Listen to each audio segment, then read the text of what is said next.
motivation for the Brampton Battalion is simple. Winning their first ever OHL title requires a 3-game winning streak. The Battalion can gain confidence from their win they earned in their last visit to Windsor, something they must do again tonight if their hopes are to stay alive. 15 down and 1 to go for the Windsor Spitfires, and their mission will be complete. With 2 big wins in Brampton, the Spitfires have put themselves 1 win away from achieving their objective. Tonight they look to avenge the home ice loss in Game 3 and give their fans what they've been waiting 21 years for. It's the Spitfires and Battalion in Game 5 of the 2009 OHL Championship Series. Live from the WCU Center, it's the OHL Tonight on TV Cogeco.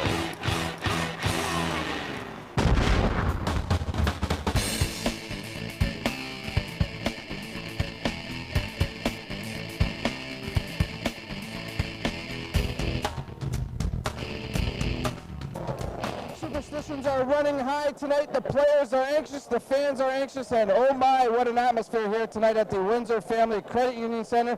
Good evening, everybody. This is the OHL Tonight on TV Cogeco, brought to you by Farrell. My name is Domenic Papa. Joining us, OHL color analyst Brian Trenholm.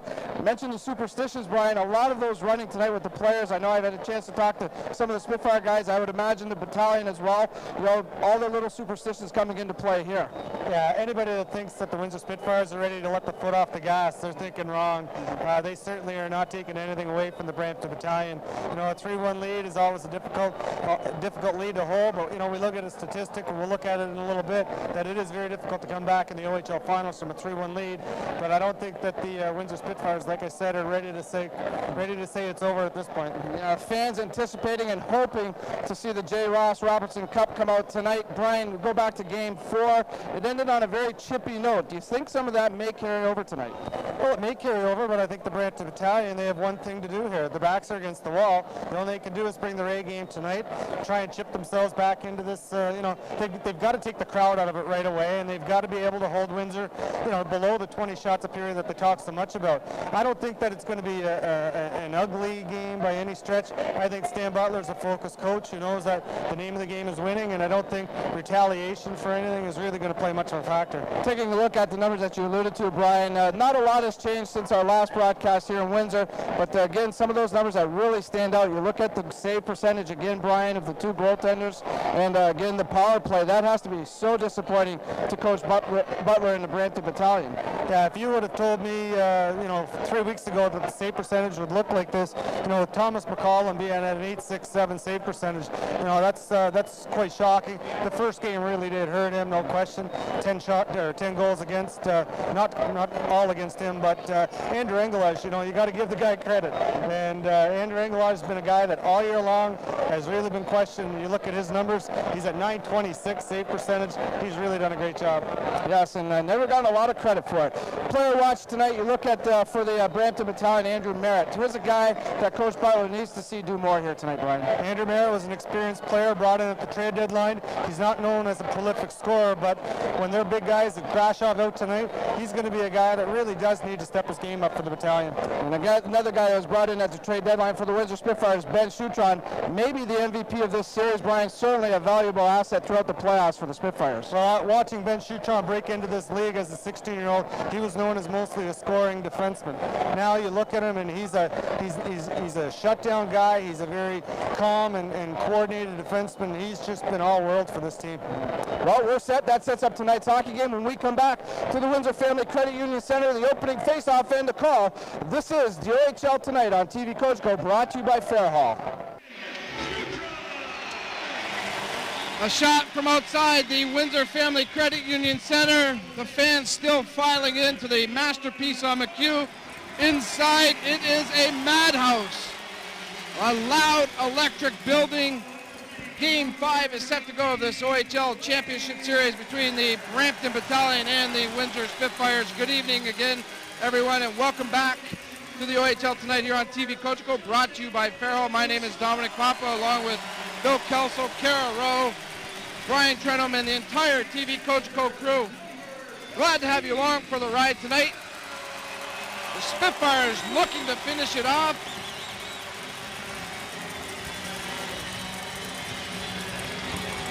And Brampton hoping to live to another day and get another game back at the Powerade Center tomorrow night. There is not a seat to be found here tickets were at a premium. The hottest ticket in town, maybe even hotter than Red Wing tickets right now. What an atmosphere here in Windsor, and we certainly are glad to be part of it here on TV Cogeco. A lot of superstitions going on. A lot of the players today, you can see them in the morning skate, very focused. Both teams really not saying a lot, just wanted to get to the game tonight and let things happen that way. Right now, we're going to get the playing of our national anthem.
With the Canadian National Anthem, and as you can see on your monitors there, a packed house, a loud house here at the Windsor Family Credit Union Center. Let's take a look at the starting goaltenders for tonight's game. Between the Pipes, brought to you by Advanced Business Systems. No changes there. Starting for the Brampton Battalion, the all-star goaltender Thomas McCallum, appearing in his 20th playoff game. You can see his numbers in this series. He would love to improve on those numbers here tonight. At the other end of the rink, the veteran Andrew Engelage, his 20th playoff game, and he's been superb so far in the first 4 games here. The officiating staff for tonight's hockey game, wearing the orange armbands, 2 high-quality referees, Scott Hoberg and Craig Spada, working on the lines, Matthew Traub and Jason Finley, rounding out the officiating staff for tonight's game. An outstanding crew here for Game 5. You can feel the tension in the building. The nerves are flying right now. A lot of people pacing. The players were pacing. And this is going to make for an outstanding hockey game here tonight. Let's take a look at the lineup for Coach Stan Butler tonight. The scratches are number 3, Kyle Pereira, number 8, Cameron Wynn, number 15, a big loss again for Coach Butler, Evgeny Grachev. We talked about Andrew Merritt, the veteran, number 22. He would like to have a game here tonight, a career game if he could. For the Windsor Spitfires and Bob Bugner, the scratches for tonight, no changes there, no surprise. Out number 5, Ron Susi, number 7, Adam Wallace, number 16, Ben Dubois, number 25, James Woodcroft, number 81, Patrick Moran. We talked about Ben Schutron at the top of the broadcast. He has been outstanding for the Spitfires, especially in this final series with the Brampton Battalion, perhaps the MVP of this series so far. You can throw Andrew Engelage in there as well and give him a vote that way. You can see they're doing some repair work right now to the glass behind the Windsor Spitfire net. Hopefully it will not take too long, and we will have OHL championship action for you in just a couple of minutes. But make no mistake about it, the atmosphere here is outstanding and unbelievable to be a part of this here on TV Cogeco. We'd also like to welcome the viewers tuning in on the OHL Pack and the Rogers Sports Network. We certainly are glad and pleased to have you along for tonight's game. Hope you enjoy the broadcast.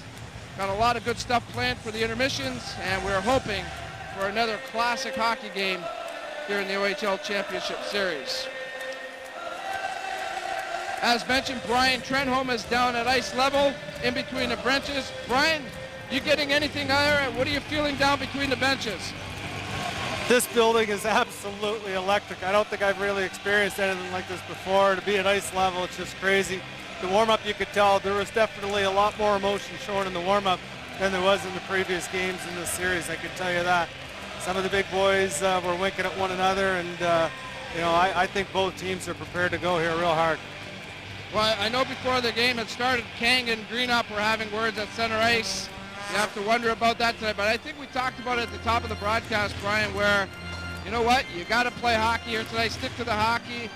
Really don't take any penalties that aren't going to hurt the team in any way. This was, look at, we got it right here on video. You can see Mitchell's there, Greenup's there. There's Kang for the battalion. I believe that's also Peluso for the battalion. So some pretty tough customers. Just exchanging pleasantries there at center ice, wishing each other the best of luck tonight. I don't think so, Brian. But that guy right there, Thomas McCollum. Some of the Red Wing brass is here again tonight. The coach of the Detroit Red Wings, the goaltending coach, Jimmy Bedard, is here. Also, the assistant general manager, Jimmy Nill, is taking in the game tonight.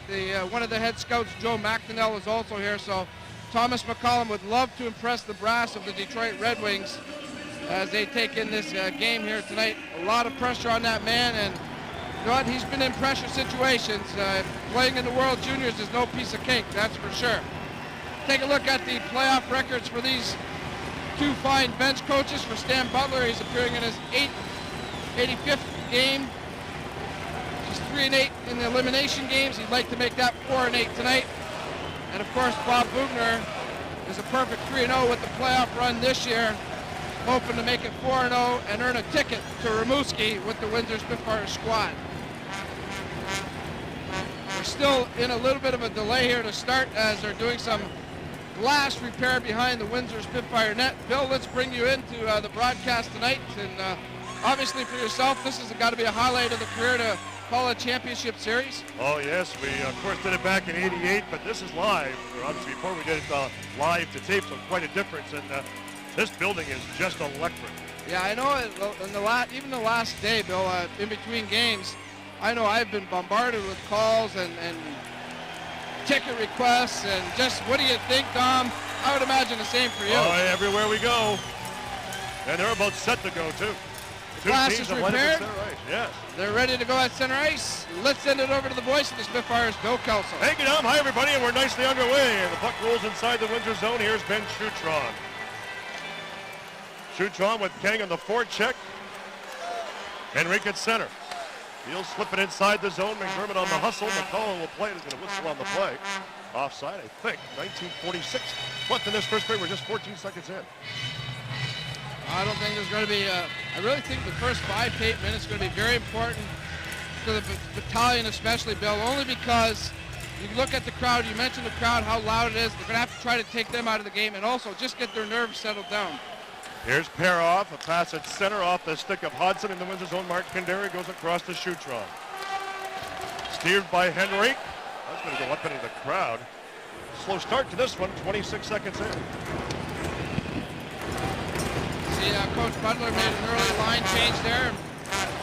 Maybe trying to get some matching going up.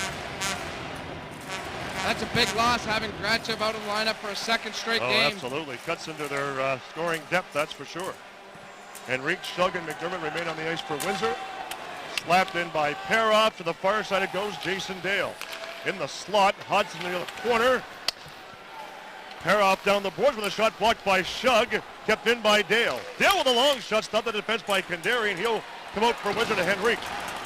Played it through center. Justin Shug on the forecheck against Clark. Slapped in wide of the goal. Spitfires are completing a change. Here's Perroff. Away from Timmins. Ryan Ellis flipped it to center. Dale Mitchell had trouble controlling, but here's Timmins across the line to Mitchell. Mitchell with a shot. McCollum the save. He bobbles it, but he's going to hold on, and there's no further play.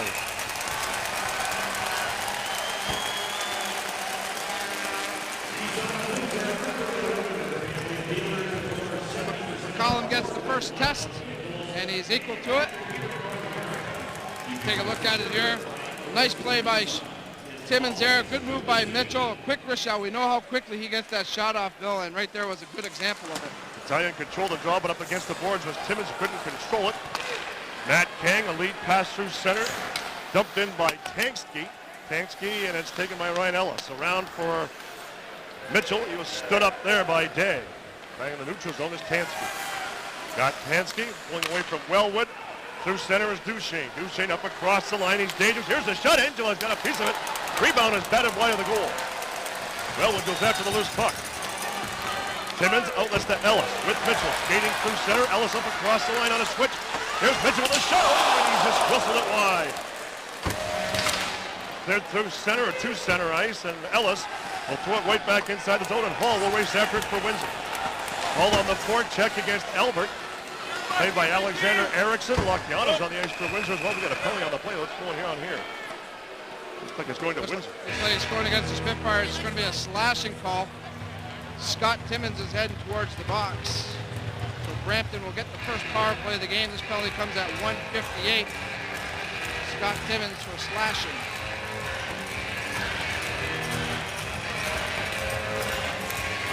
Power play the other night certainly missed Gratchen.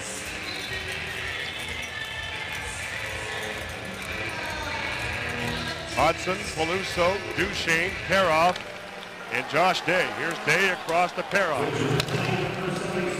Slapped around to the far side for Kandari against Duchesne. Up against the boards, Hall there as well. Kandari will saucer it across to Greg Nevis. Nevis has time and space. He'll launch it out and down the ice for Windsor. Back to reorganize is Josh Day as we played 2:20 in this opening period. Outlet feed for Duchesne. Rink wide. Slapped inside the zone by Hodson. Down the boards. It took a bad bounce. Kandari up against the boards. Hall there as well. Still on the play is Hodson. The Spitfires cleared out and down the ice. Good job so far by the Spitfires. They've really forced Brampton to dump the puck in and really made no plays to get inside, get control of the Spitfires zone. Duchesne to center. Up across the line for Peluso. Peluso rather against Schutron. Henrique there as well. Loose puck comes to the line. Perroff. There's a shot by Day. It was deflecting wide. Adam Henrique against Duchesne, and he'll spin it out and down the ice. Good work by Adam Henrique. Under a minute left on the penalty. Here's Perroff at center. A Lone Ranger rush will slap it inside the zone for Brampton. Kandari had trouble controlling it. Nemes couldn't get it. Played by Kang to the line. Kept in by Albert. Just barely. Kandari gets it. He'll flip it out and down the ice. On the hustle is Perroff with 33 seconds left on what has been a rather nondescript power play for Brampton. Thus far, Matt Kang leads the rush to center. He'll dump it inside the zone. Racing after it is Tankski. Played by Kandari. Got it to Wellwood. Wellwood under pressure from Albert. Down the boards, Albert. Hook check by Kandari. In the zone, Harry Young against Stajan. Played by Nemes. Up around the boards. 5 seconds up on the Windsor penalty. Through a screen. It was deflected wide.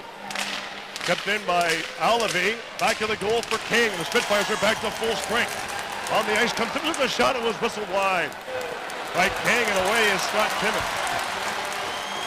For Nemes up across the line. Nemes took a pretty good bump from Albert. Slapped around the boards. Down comes Rob Quitt. Quitt with a shot. It was blocked. Took a high stick. And he's going to get the penalty. Tankski got it up on Quitt. Quitt's going off. It is going to be a high sticking penalty to Rob Quitt. So the Brampton will go right back to the power play. Penalty comes at 4:20.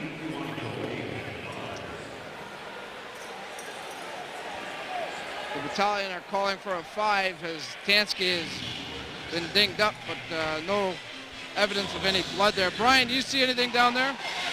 No, I saw it right away as Tansky came in. I had a good view of him, and there was no blood. I don't know, maybe there's a chipped tooth or something, but they're not going to call it on that.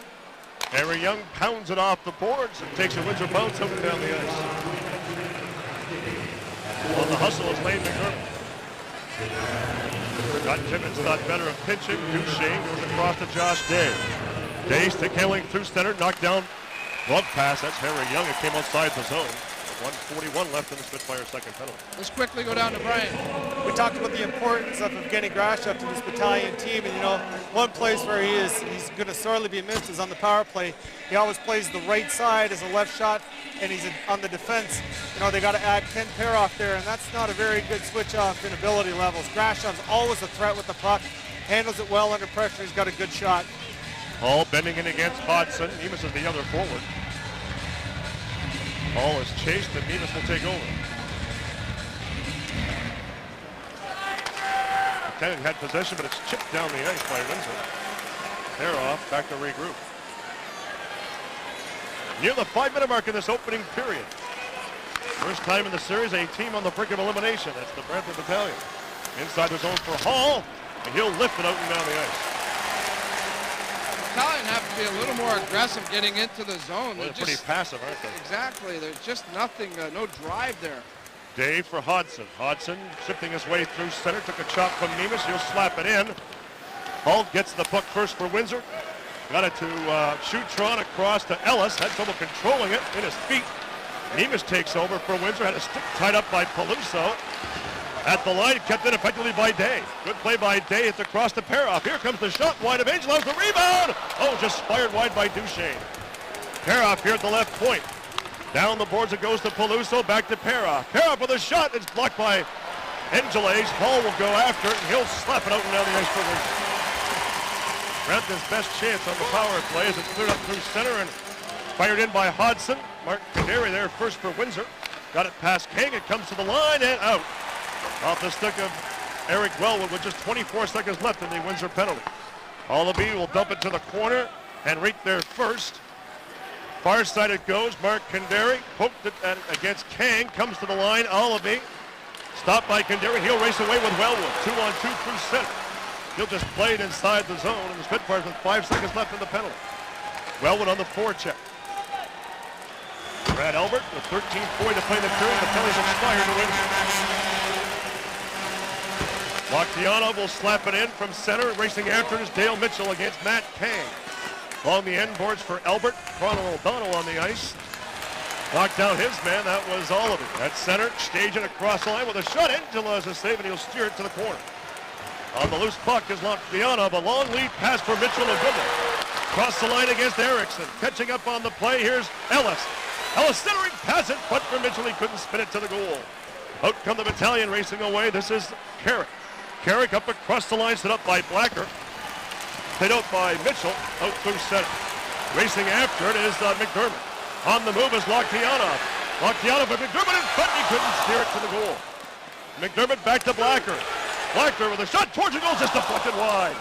Locktianov a centering pass, they block at it, and McCollum with a pretty good stop, no further play. Again, you see some of that speed paying off for the Spitfires. It's a broken play, but the way Locktianov can skate, the way Mitchell can skate, even throw Lane McDermott in there. We're going to get a penalty, I think, here, Bill, against Brampton. High sticking. It looks like Sam Carrick's going to go to the box, but that speed created all of those chances, Bill, catching up to the play and making things happen. Carrick goes to the box at 7:16, the first power play of the game for the Spitfires. Nemus, Locktianov, Hall, Rob Quinn, and Ryan Ellis to work the power play. It's wired down the ice by Albert. Back to reorganize for the Windsor Spitfires is Ryan Ellis. Ellis looking for an outlet. Gets it ahead to Locktianov at center. At the line, poke checked away by Clark, and Matt Clark will knife it out and down the ice for Brampton. Ellis having trouble controlling it against Hodson. Here's Ellis. Outlet feed for Quitt. Rob Quitt sifting his way at center for Locktianov. Steers it inside the zone. Played by McCollum. Hall races in. Down the boards comes Locktianov. Battalion at center. Jason Dale, and he'll just flip it in. 1:13 left in the Windsor power play. They haven't done much yet. Ellis with a quick up at center for Mitchell. Got that Timmins, down to Quitt. Quitt will flip it inside the zone, down the boards, Taylor Hall. Ball away from Erickson. Back to the line to Rob Quitt at the left point. Quitt in the middle for the corner. It goes to Scott Timmins. Bank pass for Ellis. Goes it across to Quitt. Ellis with the high slot. Now with a blast. Hits Mitchell. There's a shot to the goal. Blocked by McCollum. He's going to hold on, and Mitchell's been shaken up on the play. Yeah, he took that shot right up in front of the net. He was just trying to put the screen in front of McCollum. Instead, he got the hard shot in the foot area, and he's in some pain, having a hard time getting up. This is a Ryan Ellis shot, and it gets Mitchell. Looks like right on top of the boot or inside. And that does smart. Oh, yeah. As you like to say, Bill, bees in the boots right now. 42 seconds left in the Windsor penalty. 11:26 to play in the period. Matt Clark gets it, and he'll wrap it out and down the ice. Shots on goal at this point, 4-3 Windsor. We approach the 9-minute mark in this first period. Wait our first goal, and through center is Scott Timmins. Timmins up across the line, gets it off to Henrique. Henrique under pressure to the corner, along the end boards to Dale Mitchell. Rob Quitt down the board for Mitchell. Couldn't control it. Timmins goes after it in the corner with 15 seconds left in the power play. Henrique for Timmins. Out of the corner, Scott Timmins at the half boards. Twisting and turning is Timmins. Timmins with a shot that was blocked. Off of Timmins, Quitt will try and keep it in against Tensky. Up into the crowd it goes with just 1 second left in the penalty to carry. Well, again, you know, the Spitfires power play maybe a little bit better than Brampton's, but not much, Bill, as they didn't generate a lot. Yep, so the early goings here with the power plays ineffective for both teams. Face-off will be in deep. Wellwood on with Shug and McDermott. Blacker and Young. And Carrick waiting to escape the penalty box.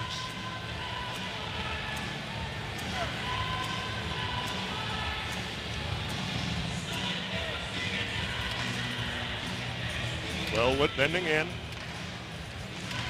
Against Stajan. Stajan is chased from the circle. In comes Stefan Thorne. Wellwood won the draw up along the corner. Wellwood. McDermott's in front. Wellwood on a wraparound. Oh, good stop there by goalkeeper McCollum. Kept inside the zone by McDermott. Looking for Shug. Back to McDermott. Kept in by Shug. Down for Wellwood. Going to the goal is Shug, and it's doubled up there by Thorne, and he'll come away for Brampton. Skating through center. Stopped at the line by Harry Young, but he keeps on going. Getting the loose puck. A backhander by Merritt. Good stuff. Another shot. Went wide and up into the netting with 10:17 left in this first period.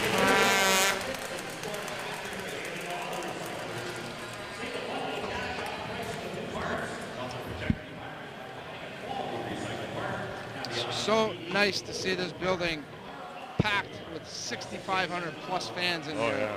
Take a look at this effort by Andrew Engelage. Good kick save. Then he uses that big body, pushes over nicely. And that shot actually went up and over, but you can see why Andrew's been effective between the pipes. Paroff with a drive over top of the goal. Hall goes after it on the far side. Pass Kang, then a stick lifted.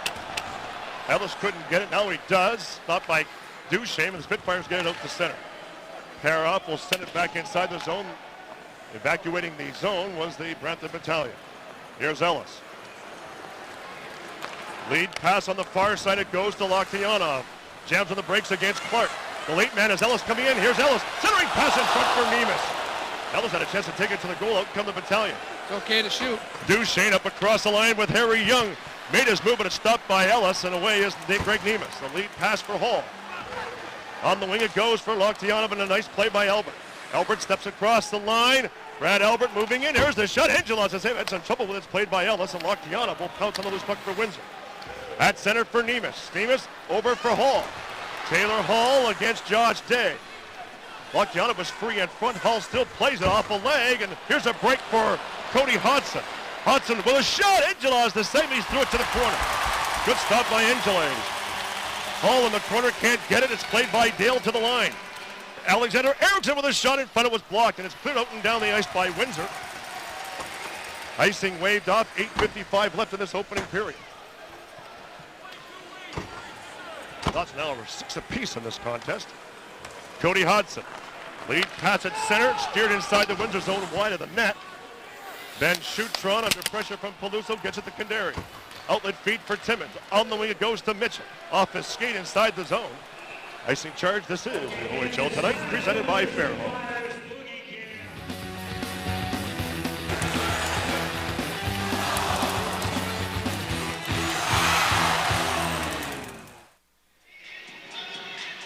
Welcome back to the OHL Tonight here on TV Cogeco, brought to you by Fairhall since 1998. You can see 94 teams have led the final series 3-1, or not the final series, but series 3-1. 90 have gone on to win the series, 4 have come back. So you look at Windsor's record, and yes, the Spitfires are hoping to pave a road to the Memorial Cup.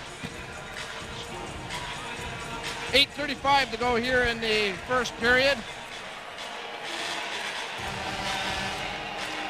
We're still scoreless between the Battalion and the Spitfires. Face off to the right, Timmons against Stajan. Couple OHL veterans. Timmons, who played previously for Kitchener, and Stajan for the Owenstown Attack. Off the draw, the Spitfires control it. Banked ahead for Mitchell. Through center ice, on the puck is Timmons. Stopped there by Erickson. Fired in by Stajan. On the diagonal, going after it is Peluso against Rob Quitt. Quitt takes him to the boards. Stephon Thorne there as well. It comes to the point. Kicked by Blacker, wide of the Windsor goal. Quitt took a bump from Peluso. Spitfires get it. Dale Mitchell here in the left wing. Had trouble controlling it. He stood up by Clark. Wellwood, Mitchell at center. Knocked down by Wellwood. Peluso plays it for the Battalion. Cleared out the center. Lead pass here for Thorne on the left wing. Thorne with a long shot, and it goes wide. And Blacker, as the Battalion, are completing a change. A quick up pass for Justin Shug. Shug gets past Parov. It's inside the zone lane. McDermott on the move, but here's Duchesne. Stopped by Henrique in the center ice area. Albert slaps it inside the zone for Brampton. Angeles tucking it around for Justin Shug here on the wing. Spitfires having trouble getting out. Ben Schutron plays it around the boards. Past Albert. Icing charge coming here with 7:23 left in this opening session. Quickly down to Brian in between the benches. Well, that last TV timeout showed the two different coaching styles of Coach Butler and Coach Bugner. Coach Bugner is really in his team's ear, preaching to his team about sticking to their systems and sticking to what has gotten them to this point. Stan Butler elects to kind of sit back and relax and let his boys do the work. He feels confident that they are taking their systems and their game plan approach, as it's been said tonight. Shug at center, up across the line against Josh Day. McDermott in the corner along with Dale. Played by Brett Clark. Outlet feed on the wing, it goes to Kang, and out through center. Across the line for Hodson. Hodson with a shot, Angela has a save. Schutron took Hodson out in the corner. There's a shot blocked by goalkeeper Angeles, and away is Justin Shug. Shug on the left wing gets it past Clark. Dale regroups over to Day with a quick up pass for Hodson with a long shot, and he fanned on it, and he's taken the boards by Ellis. Passing through center, and Richard Greenup's on the ice for Windsor. Knocked down by Hodson. Took a bump from Connor O'Donnell. Long shot, Angela's made the save, and a good one. And the Spitfires will bank it off the boards, and regrouping is Ryan Ellis with 6:30 to play in this first period. Greenup, O'Donnell, and Lokhtianov on for Windsor. Ellis with a long lead pass for Greenup, failed the click, and the Spitfires are going to be called for icing with 6:19 left in this opening period. Well, we saw the Spitfires score many goals during the regular season, Bill, and that's continued here in the playoffs. Coming into tonight's game, 100 goals. That's the best total since 1999 when the Bulls went on with 117. So Spitfires continuing in the postseason their scoring exploits. In fact, if you include the playoffs, through 87 games, Spitfires 408 goals, and that's not including shootout goals. It's not a bad mark. Ball against Stajan. They scrum the draw. It's kicked to the defense. Quick couldn't find it, but the Spitfires did. Greg Nemus with the lead pass for Lokhtianov. Skating through center across the line, 4 of them. Here's Lokhtianov. The late man is Blacker with a shot. Oh, a save there by McCollum, and it goes to the corner. That was close. Hall kept it in for Windsor and went across to Blacker. Blacker thought better of pinching. Peluso up with the puck. Lifting it inside the Windsor zone. Stajan goes after it with Rob Quitt, and Quitt will knock him off the puck, and Hall will take over for Windsor. 5:50 left in this opening period. Lead pass for Nemus here on the right wing. Got it across the hall. Hall was bowled over by Duchesne and a good hit. Skating through center, here's Tansky. Tansky on the wing to Kang. And it's taken over by Nemus. Nemus, a bank pass for Lokhtianov. Catching up on the play is Ryan Ellis, 3-on-2 across the line. Drop pass for Ellis. Ellis with a backhander stopped by McCollum in the corner. It goes to Dale Mitchell. Spun it back to Young. Here's the shot. It's right on the rebound. Hit the side of the goal. Spun out in front by Mitchell. Tipped inside the zone. Here's Lokhtianov for Hall. And Hall is pulled over from behind. There's going to be a penalty. Ellis with a shot deflected over top of the goal wide. Played by Mitchell, and the Battalion get possession. Might be cross-checking. Let's see. Cross-checking or hit from behind, Bill. 14:53 the time of this penalty to the Battalion. It's going to be the Spitfires' second power play. Matthew Kang. Here's the chance where the Spitfire fans thought it went in. It actually hits the side of the net there. And then eventually the play came out. Here's the penalty. We'll see it. Hall will go out into the slot area, and Kang comes in right from behind. And maybe a good penalty because Hall didn't get the shot off. We'll have to wait and see. Henrique, Timmins, Mitchell to start the power play with Ellison Quit. Spitfires had the draw, but Henrique lost it. And here comes Hodson away. 2-on-2 with Dale. Up over the Windsor line, stripped away there by Robbie. Quit. Ellis has it for Windsor. Working his way through center. Up over the line for Ellis. Lost control of it. Alberts with time, but he gave the puck away to Mitchell. Mitchell in the slot to Henrique. Henrique, oh, he was looking to center, then Mitchell went crashing to the goal, and it's blocked by goalkeeper McCollum. Get some shoving in the area.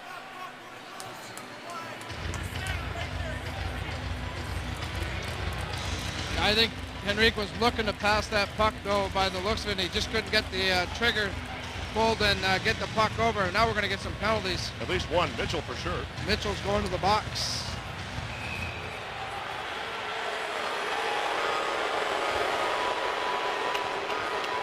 Slashing is going to be the call to Dale Mitchell.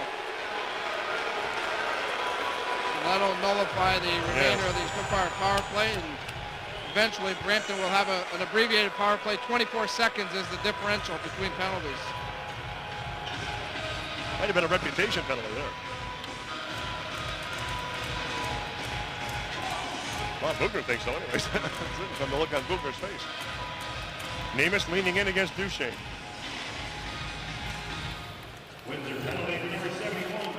4-on-4 hockey. Here's Kandari. Kandari moving slowly. Now sifting his way through center, up across the line with Taylor Hall. Hall taken on the boards by Duchesne, and the corner is Paroff with 4:25 left in this first period. Battalion will enjoy a 24-second abbreviated power play once the penalty expires to Kang. Duchesne at center is bolted by Ryan Ellis. A great hit by Duchesne. Rather on Duchesne by Ellis. Boy, Ellis blocked him. Ellis can't control it. There's a lead pass at center and a breakaway for Hodson. Hodson in on goal, shoots, and he fired it over top of the goal off of Angele. It's under Hodson. Spitfires can't get it, now they do. And the Spitfires try to come out. Hodson can't play it, he's got his helmet off. Jason Dale against Ryan Ellis. Ellis tries to squeeze him out, he did. Needs some help in front is Albert. And it's cleared up along the boards. Buzz fans are still buzzing about that hit administered by Ryan Ellis. Spitfires confused on the coverage. The late man coming in is Day. Day with a shot, it was blocked by Nemus. Out of the corner is Josh Day. Coming back to Dale. Dale with a shot, it flutters to the goal and wide. Ryan Ellis going after it against Albert, trying to chip it ahead past Tansky, and it comes out to Hall. Hall has his head up, and it goes on the far side to Kandari. Drops it back for Ellis. Ellis just looking for an opening, just got rid of it. 5 seconds left in the Brampton penalty. Slapped off the boards, out and down the ice. Icing is waved off. Hustling after it is Ben Schutron against Stajan. Schutron, Perry Young, 17 seconds left in the Windsor penalty. Andre Lokhtianov tried to kick it ahead. Here's Schutron. Schutron gave the puck away back to the goal to Kang. Kang still controls it. Took a bump in front. Angelos is saved, and there's no rebound with no further play. Just 3 seconds remaining now in the Brampton power play here. Let's quickly go down to Brian. You've seen Matt Duchesne up close, Brian, on that bench. He's getting a little bit of repair work. What do you see there? I saw the hit at close, and I'll tell you, he got mowed over pretty good. I'll tell you, he didn't know what was coming. And Ryan Ellis that's as good a hit as we've seen in this series. You know, he got up and a lot of credit to him. Eric coming in, take a look there, and then the Hodgson chance just followed. But when Matt Duchesne did come to the bench, and he's a premier player, you know, give him a lot of credit. He wasn't complaining. The trainers looked at him. There's a little bit of a cut on his chin. He has, I think, a broken tooth or maybe a tooth and a half, but I don't think he's heading to the dressing room just yet. Well, thank you, Dr. Trenholm, and we'll get back to you a little bit later on. Yeah, he's still on the bench, though, and he looks like he's going to be fine. Scott Timmins at the line. Here's Erickson across to Peroff. Peroff for the shot, and it was stopped at the defense. Spitfires are back to full strength. Out of the box comes Mitchell, and the Spitfires are away with 2:35 to play in the period. At center ice, Timmins lets it go ahead to Mitchell. Mitchell across the line, Peroff past McDermott, out and down the ice. Jesse Blacker will hustle after it. Icing is waved off. To the far side it goes. Mark Condary will play it for Windsor away from Hodgson. Drops it back to Blacker. Blacker ahead to Mitchell. Mitchell, a lead pass through center, cut off by Kang. Kang across the line, stopped by Timmins. Played by Peluso. Here's Peluso, a pass and foot blocked effectively by Condary, and away is Mitchell on the right wing. Tries a slide by Albert and took a pretty good hit for his trouble. McDermott in the corner, took a bump from 21 Day. Adam Henrique goes barreling into Peluso, and the big man goes down like a tree. A great hit by Adam Henrique. Then Henrique sent Stajan flying as well. Getting physical out there. Yes, Ellis back for Windsor. Play it off his own net, but it's Kang out of the corner. Matt Kang twisting and turning at the line. Played it back in the corner along the boards. Here's Peluso with a shot deflecting off Ellis up into the crowd with a minute and a half left in this opening period. Bodies are starting to fly. Adam Henrique, you love to see him get physical. We saw that throughout the year, Bill. The level, Peluso. Take a look at this. This is a nice hit by Albert for sure. Excellent job of lining him up. That was textbook, and then Henrique catching Peluso a little off guard there and laying the shoulder right into the center of the chest. And Peluso's a big man. That's a textbook hit. Two textbook hits there, one by Albert, one by Henrique. Henrique taking the draw for Windsor. It's along the end boards for Schutron. Being bothered by Moore up against the boards. Played by Tansky. Tansky against Henrique. They still fight for it. Scott Tansky and Henrique. Henrique poked it away from him, and on the move is Greg Nemes. Skating through center, trying to get to Welwood, but he slipped offside with 1:09 left in this opening period. Shots on goal at this point, 12-9 in favor of Brampton. Bumped inside the zone by Brewer, played by Angeles. On the far side, Welwood. Off the leg to center, Moore fires it back in on a delay. Welwood gets it ahead to Greg Nemes. Stopped at center, locked down, couldn't get it. Schutron does, and he fires it down the ice. Errant pass, and the Spitfires called for racing. 45 seconds to play in the period. Interesting period, Bill, to be honest with you. There's been the emotion there, but there hasn't been a lot of good execution. Almost at times, as you mentioned, it's been passive at times. Both teams, for that matter. And pretty interesting period of hockey, though. No one has really come out here and taken the game and set the tone. Nobody has taken command yet. Timmins will square off against Hodgson. Mitchell is up front along with McDermott, Condary, and on the far side, who is that on the far side? Can't tell from here. Is that Blacker? It is Blacker. Yes, it is Blacker. Spitfires control the draw. Blacker to Condary. Bank pass at center. Went through the legs of Day. Racing after is Dale Mitchell against Albert. Mitchell taking the boards gently by Albert. Timmins out of the corner. And a stick knocked astray. At the line, pitching in was Condary. Dale Mitchell went after Stefan Thorne. Condary pulls away from Dale with 25 seconds to play in the period. Here's Mitchell on the wing. Mitchell crashing inside the zone against Day. Knocked down at center by Jesse Blacker. Inside the zone it goes, stopped by McCollum. Didn't get it to Mitchell, and Blacker plays it for Windsor. Back for Ellis, 8 seconds to play in the period. Ellis sifting his way through center. He'll play it inside the zone, trying to skip by Day. The buzzer's going to go, and that's it. The first period has expired as Ellis went crashing in to Allaby at the buzzer. Officials will get between the two. We might get some penalties here. That's the end of the first period. Here's Domenic Papa to tell us about that and set up our first period intermission. A little scuffle at the end of the buzzer there, finishing off this period. take a look at the Tim Campbell Remax Realty shot board. And you can see Brampton, a good period of hockey, as they do outshoot the Spitfires 12-9. I'm sure Coach Bugner is going to address that, maybe asking his team to get more pucks to the net. But the major stat that counts is the one on the scoreboard, 0-0 after 20 minutes of play between the Battalion and the Spitfires. Coming up in this first intermission, we'll talk to the veteran forward of the Windsor Spitfires, Adam Henrique.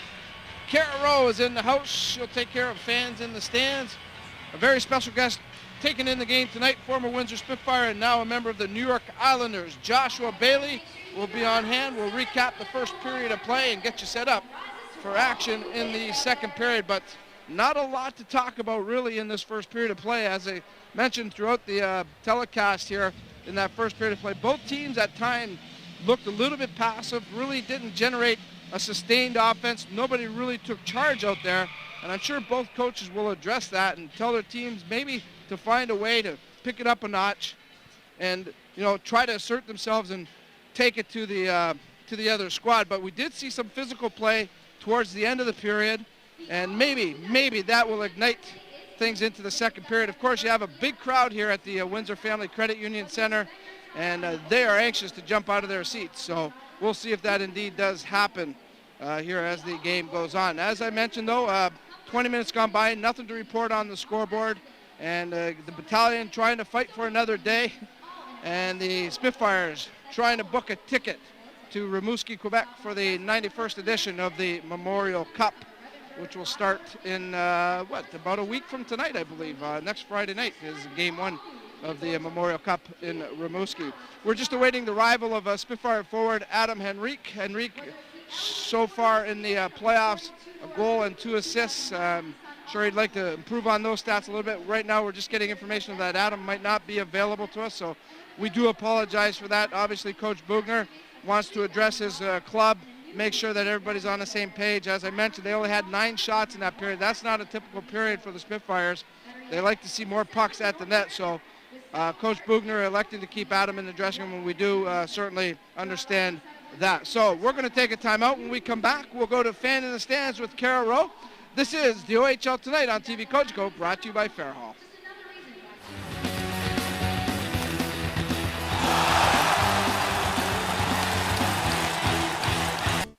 Mr. George Hens. How you doing, George? Excellent. Very good. All right, talk to me about tonight's game. Is this nerve-wracking or is this exciting? How tough is it to be sitting here, possibly looking at the OHL title? I've watched NHL hockey for many, many years, and I'm telling you, my adrenaline right now is just pumping, pumping, pumping, until that first goal, of course, which we will score. We will prevail tonight. We are going to win it. Tonight's the night. As they said, one of those crazy fans. Now, George, with the state of the city being the way it is, obviously all across Canada, they know how we're doing right now. How important is this victory? Well, what's the biggest thing is the Memorial Cup. That's what everybody talks about.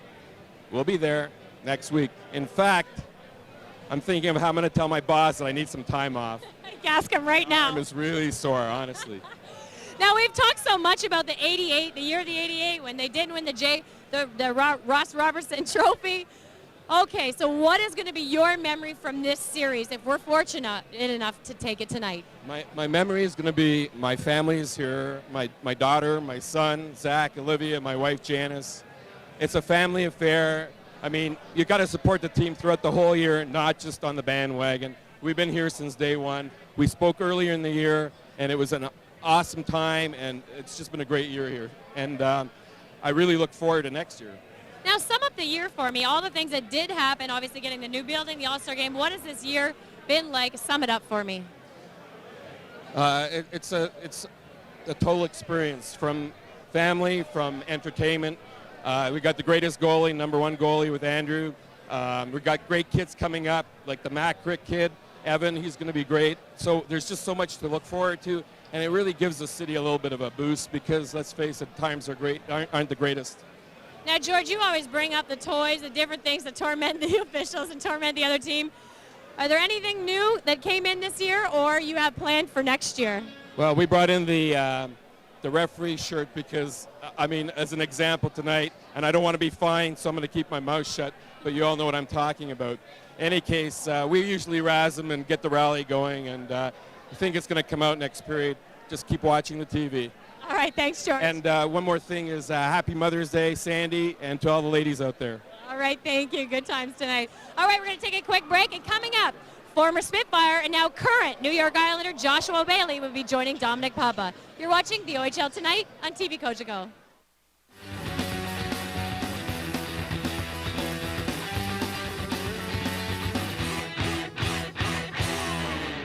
From this team at all. I'm really impressed at how you made a point of it, and certainly the guys responded back to you, communicating throughout the year, even during your time in the NHL. Yeah, it was good. I mean, these guys are still some of my best friends, and it's always nice to stay in touch and see how things are going. And you know, whether or not I'm talking to them, I'm always seeing the game sheets and checking out on the scores. And you know, it was good this year. Every time I got to check, there usually was a W beside their name, which is always nice too. You did get a chance to see them a couple of times, Josh, during the season, and of course here in the playoffs. I know you were in Brampton the other night as well. What impresses you about this hockey club, the Spitfires? They're just so well-rounded. I mean, they got so many good players, and you know, they got a lot of good role players, and everyone just works hard, and they're all working towards one goal, and I think that's key when you're trying to win a championship. Of course, you experienced the NHL this year, and a lot of people are talking about the Spitfires, the new building, and what's been created here for this team. You know Bob Bugner and Warren Reichel very well, obviously. Is that atmosphere really implemented here with this team? Do they treat it like the NHL, and does it make the players play that much harder, I guess? Absolutely. I mean, you can even just see what they've done with the rink here in the room, and the way they treat their players. They treat them like pros, and it definitely goes a long way, and you know, I think the players respond to that really well too. Talk to me, Josh, a little bit about your first year in the NHL for yourself. You got that 1 year under your belt. You did a great job as far as I'm concerned. I thought despite the Islanders not getting into the postseason, I think there's some really good signs there, some good building blocks, you being one of them. How do you evaluate your season? I thought it was good. I think, you know, there's obviously ups and downs like any rookie season, and we obviously started off a little slower, and then towards the end of the year, I think is the key. You just want to show that you've learned and have adapted, and I think, you know, I was happy with the way it finished up, and you know, I'm looking forward to getting in great shape over summer and coming into camp and, you know, proving myself and earning my spot on the team next year too. I think the spot is there, Josh. I don't think you have, well, I mean, you have to earn it, but I think they have you penciled in anyway, somewhere there. Do you see something good happening with the Islanders organization right now, though, Josh? Do you see some the youth movements going on and the building blocks? And I know the Islanders have had a great history there. Do you sense that passion there with the fans? Oh, yeah, for sure. I mean, you know, you never lose that history, and the fans there's still tons of fans along the island, and we have great fans, and I think you can just see the steps we made this year with the young guys, and you know, even our older veterans are all on board, and our coach, and we got a great owner and great GM. I think you know, all in all, it's just a good organization. They're really starting to turn the corner here, and I think over the next couple of years, it's going to be all positive. Hypothetical question, Josh. And if the Spitfires are fortunate enough, there's still a lot of work to be done here, but if they are fortunate enough, you think you're going to be going up to Rimouski? I know the guys want you there. Yeah, that'll be a game time decision. I'm sure they'll be. I'll definitely want to be up there. We'll see. We'll see how the week plays out and how they're doing the round robin, and if they make it there, obviously. And you know, we'll have to play that by ear. Yeah, I like that call though. Game time decision. Great stuff, Josh. Congratulations on everything. We're all very happy and excited for you. And as always, you're a class act, and the best of luck in the future. Okay. Thanks a lot, Tom. Thanks for having me. All right, that's Joshua Bailey, the fine forward of the New York Islanders. Certainly a Spitfire great. We only got to see him for a season and a half, but boy, what a treat to watch him play every game. He was so exciting and such a special hockey player. Nothing to talk about on the scoreboard. It's 0-0 after 20 minutes of play. Not too much going on until the end of the period, where there was some pretty good physical play. Seemed to turn up the heat a little bit. We'll see if that spills over into the second period. But just take a look at some of the numbers from the first period on the Tim Campbell Remax Realty shot board. The Spitfires were outshot in that first 20 minutes of play. That's probably one of the reasons why Coach Bob Bugner wanted to address the troops. They're outshot 12-9. And I'm sure Coach Bugner not happy with that output. And we saw on a number of occasions in that period where the Spitfires maybe even passing the puck a little bit too much instead of taking the shot and putting it at McCollum.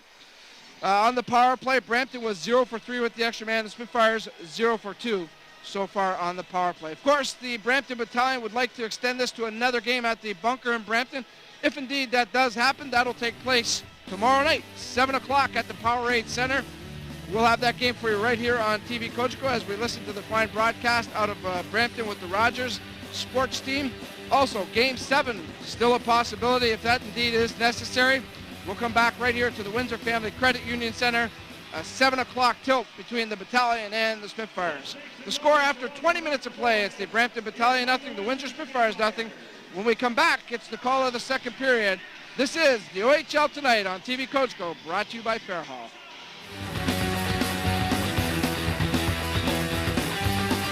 Henrique gets up in the air, knocked down by the Battalion. Adam Henrique kicks it, and then went off a leg out into the neutral zone. Henrique at center, over the line for Henrique. Henrique with a step, he's checked on the play. McDermott down the boards, couldn't keep it in. Shug with a hit near center, and out come the Battalion Peluso. Peluso across the line, shoots. Angeles will steer it to the far side. Shoot-John with a bump on Peluso. Anthony Peluso being bothered on the play. Here's Justin Shug. McDermott can't get it out, kept in by Peluso. It comes to the line to Clark. Clark with a shot that was blocked, and the Spitfires get it ahead. Here's Shug. Skating through center with Henrique and McDermott. Shug with a shot off the leg of Day. And back after it is Merritt. Andrew Merritt for the Battalion. Outlet feed for Kang at center. Stopped by Mitchell. He'll spin it back to Young across to Ellis. Ellis hit hard by Duchesne. Up near the right in front of Brian Trenholm, in fact. Back after it. Wellwood for Harry Young for Mitchell. A bank pass for Timmins. Timmins up across the line. Skated off by Clark, but Timmins will play it. Back to the goal for Wellwood. Wellwood goes to the corner on the far side. Knocked down by Duchesne. It goes to Mitchell and back to the goal. Mitchell to the line to Harry Young. Young with a shot. It's right on, and Timmins couldn't bang in the rebound. Played by Timmins for Mitchell. Mitchell with a shot. McCollum the save. He's going to hold on. Well, right there we see the Spitfires getting some pucks to the net. That's what Coach Bugner wants to see. McCollum very solid there with the stops. And I'm anticipating the Spitfires trying to find another gear here, Bill, and definitely throw more rubber at the Brampton net in the second period. And the second period has been their best period in the playoffs. It has been. Loktionov, Hall, and Nemes. Nemes will take the draw against Stajan. Spitfires control the draw. Here's a shot. Loktionov was blocked. Hall goes after it to the line and out come the Battalion. That was Thorne inside the Windsor zone. Loktionov against Stajan. Stajan away from Rob Quitt. Out of the corner, spins it to Thorne. Engaged by Blacker to the line. Parra with a shot that was blocked by Nemes. Nemes couldn't get it out. It bounds in front of the goal and goes wide. Played by Tansky on the cycle. Stajan for Thorne. Hit hard was Tansky. Spitfires get it out to the line, but it's kept inside the zone. That hits a stanchion and goes out of play. Yeah, that puck goes over the side. Let's quickly go down to ice level to Brian Trenholm. Guys, just to recap there, that hit to Ryan Ellis could have been very dangerous. He kind of flubbed the play there, but he stuck with it. And Matt Duchesne, who was on the opposite end earlier, kind of threw him in there, but I'll tell you, Ryan Ellis, one resilient little player. I mean, he's not the biggest guy, but he could take the physical play. Almost one up in your lap there, Brian, as Mark Kandari takes over for Windsor. Inside the zone it goes. Lane McDermott on the hustle against Clark. Took Clark to the boards heavily and knocked him off the puck. McDermott going after it. Throws it to the corner. Adam Henrique with a hit on Clark, and out come the Battalion at center. Hodson across the line with Dale. Hodson against Shootron. Dale with the backhander. Good stop by English. Gobbled up there by Shug. Knocked down by Peluso, but regrouping is Mark Kandari. Stopped by Dale. Dale with a blast by Hodson that was blocked, and out comes Shug. Kept in at the line, but on the move is Mark Kandari.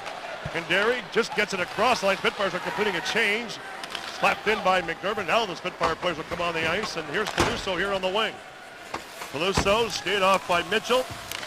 Mitchell can't get it out. Kandari goes across to Wellwood. Wellwood racing away on the right wing. Will try and skip by the defense. Stopped by Day. The Battalion come out at center. Matt Kang up on the wing. It goes for Carrick. Sam Carrick with a shot. Angeles to save the rebound, and another good stop off the stick of Matt Kang by Angeles. Maybe his best stop of the night. Back to the goal for Carrick. Given a bump by Ellis. Here's Matt Kang. Kang and Scott Timmins up against the boards. That was taken away by Timmins. It comes to the line. Kept in by Day, knocked down by Ellis in the corner. Ellis moving slowly with a long lead pass too hard for Wellwood. It's going to roll right to the goal. McCollum will steer it to Day. On the defense for Erickson. Up ahead to Carrick. Stopped at center, Harry Young to Ellis, and he'll dump it inside the zone. Stopped by McCollum. Out come the Battalion. Carrick at center, knifed inside the Windsor zone by Kang, and that is a signal for the Battalion to make changes. Back after it, Harry Young had trouble controlling it. Played up on the wing to Hall. Hall with a saucer pass at center. Neemish for Lochtianov. Couldn't swipe it inside the zone. It bounds inside the Windsor zone across the line for Tansky with staging. Tansky with a shot, and it's steered by Angeles up into the crowd on the far side.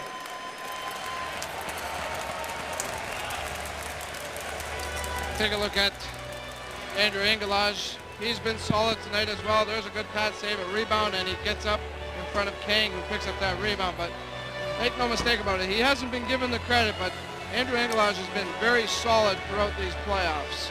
Shots are 5-3 in the period for Brampton, 17-12 overall. Off the draw, Stefan Thorne for Matt Clark with a shot deflecting over top of the goal. Greg Neemish goes after it for Windsor. Squeezed out by Thorne. It's in the center ice area. Hall and Tansky collide, turning his quit. Across to Jesse Blacker. Blacker with a quick up pass steered in by Hall. Wide of the goal, played by McCollum. McCollum rather adventuresome, got it to Tansky up on the wing. Skating through center and dumped inside the zone by Stajan. And that, again, is a signal for the Battalion to make a change. Rob Quitt takes over. A long lead pass at center, and Neemish couldn't knock it down. He said he touched it, but the linesmen say no, it's an icing charge with 15:04 to play in the period. Greg is pleading his case. It's not going to get him anywhere.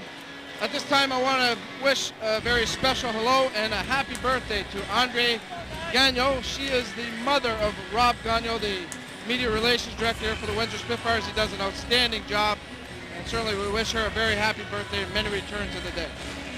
Henrique wins the draw. Up pass for McDermott. On the wing it goes O'Donnell. O'Donnell across the line, sandwiched in between the defensemen. Slayed by McDermott. McDermott shoving there with Albert. Here's O'Donnell near the corner. Collides with Erickson. There's going to be a penalty on the play. Let's see who's going to get it. Brampton's getting it, Bill. Interference. Erickson doing some shoving with O'Donnell. This penalty comes at 5:11 of the second period. Third power play of the game for the Spitfires. I think it's going to be Erickson, or is that, no, it's going to be Albert by the looks of it.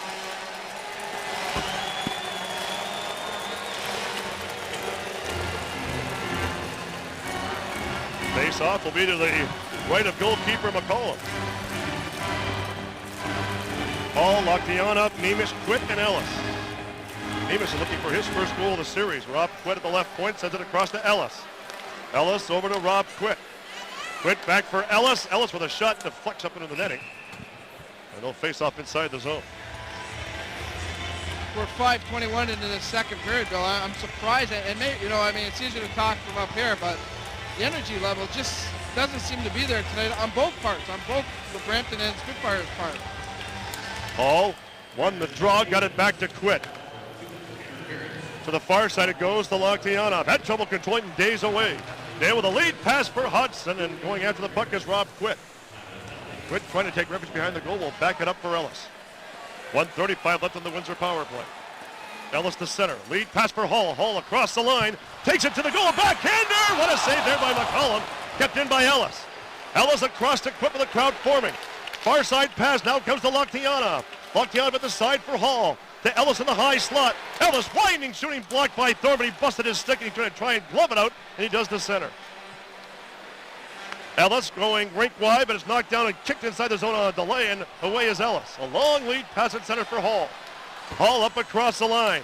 Hall to Neemish for Lochtianov. Lochtianov spins and turns in the corner. 55 seconds left on the power play. Taylor Hall on a switch with Lochtianov. Now coming to the line. Tried to saucer it across, and it's stopped there effectively by Tansky.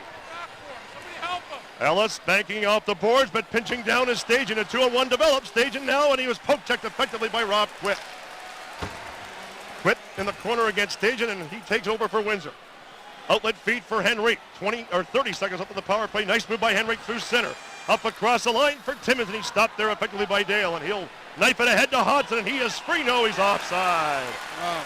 That looked pretty scary watching Hudson again on a partial breakaway, Bill. But the Spitfires get the call, 23 seconds remaining in the power play. Again, ineffective though, Bill. If I'm Coach Bugner, I'm really concerned right now and wondering what's going on out here. Look at this, here's the turnover. Or here's the Hall chance. That was the best chance, but they didn't even set up the power play there. But really, the power play is struggling right now. Pretty static. Timmins, Mitchell, Wellwood for the final 23 seconds. Kicked across the shootron to Kandari. He'll pound it in for Windsor. McCollum stops it behind the goal. McCollum under pressure. Over for Erickson. Up on the wing it goes, and it's played out down the ice. 8 seconds left in the Windsor power play.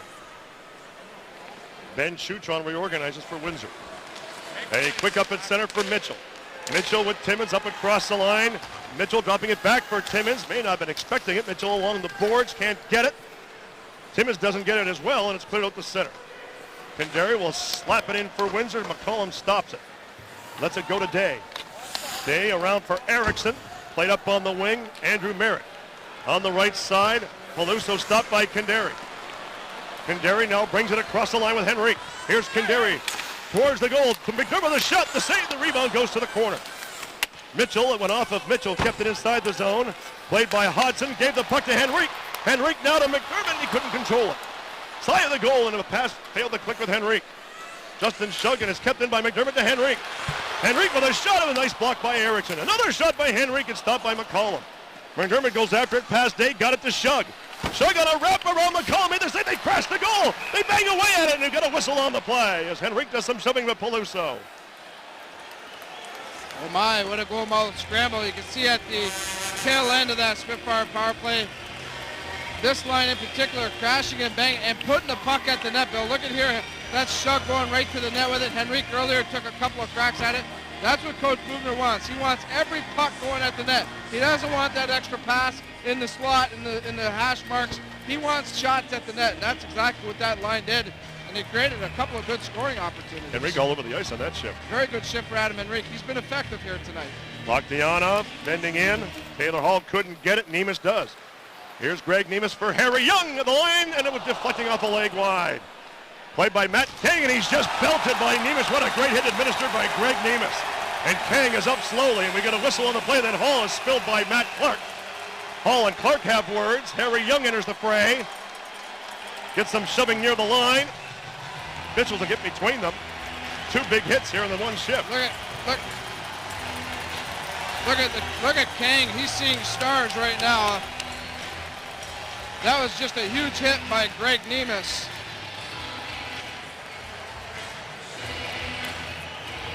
Look at this hit by Nemus right here. Kang doesn't know he's coming at him. He's playing the puck around the boards as it cycled around, and we don't see the end of it there. But Greg Nemus, I was talking to Tom Webster before the game tonight and asked him what he thought about Greg. He's extremely happy with Greg. Greg doesn't have a goal in this series, but Coach Webster's not at all worried about that. He loves the little things that Greg is doing. He's becoming that complete power forward. He's been very good in the defensive zone. You saw right there how physical he was.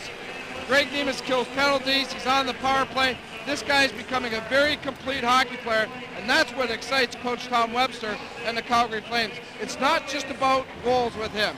He's becoming very complete. Tommy Webster, extremely happy with Greg Nemus so far through the playoffs. Well, he'll like that hit, that's for sure. Absolutely, and he does a lot of little things that don't go on the stat sheet, Bill. Oh, he's a big body forward. And that's it, you know, he frees up space for other line mates. He's been used on different lines. He's become a very versatile hockey player.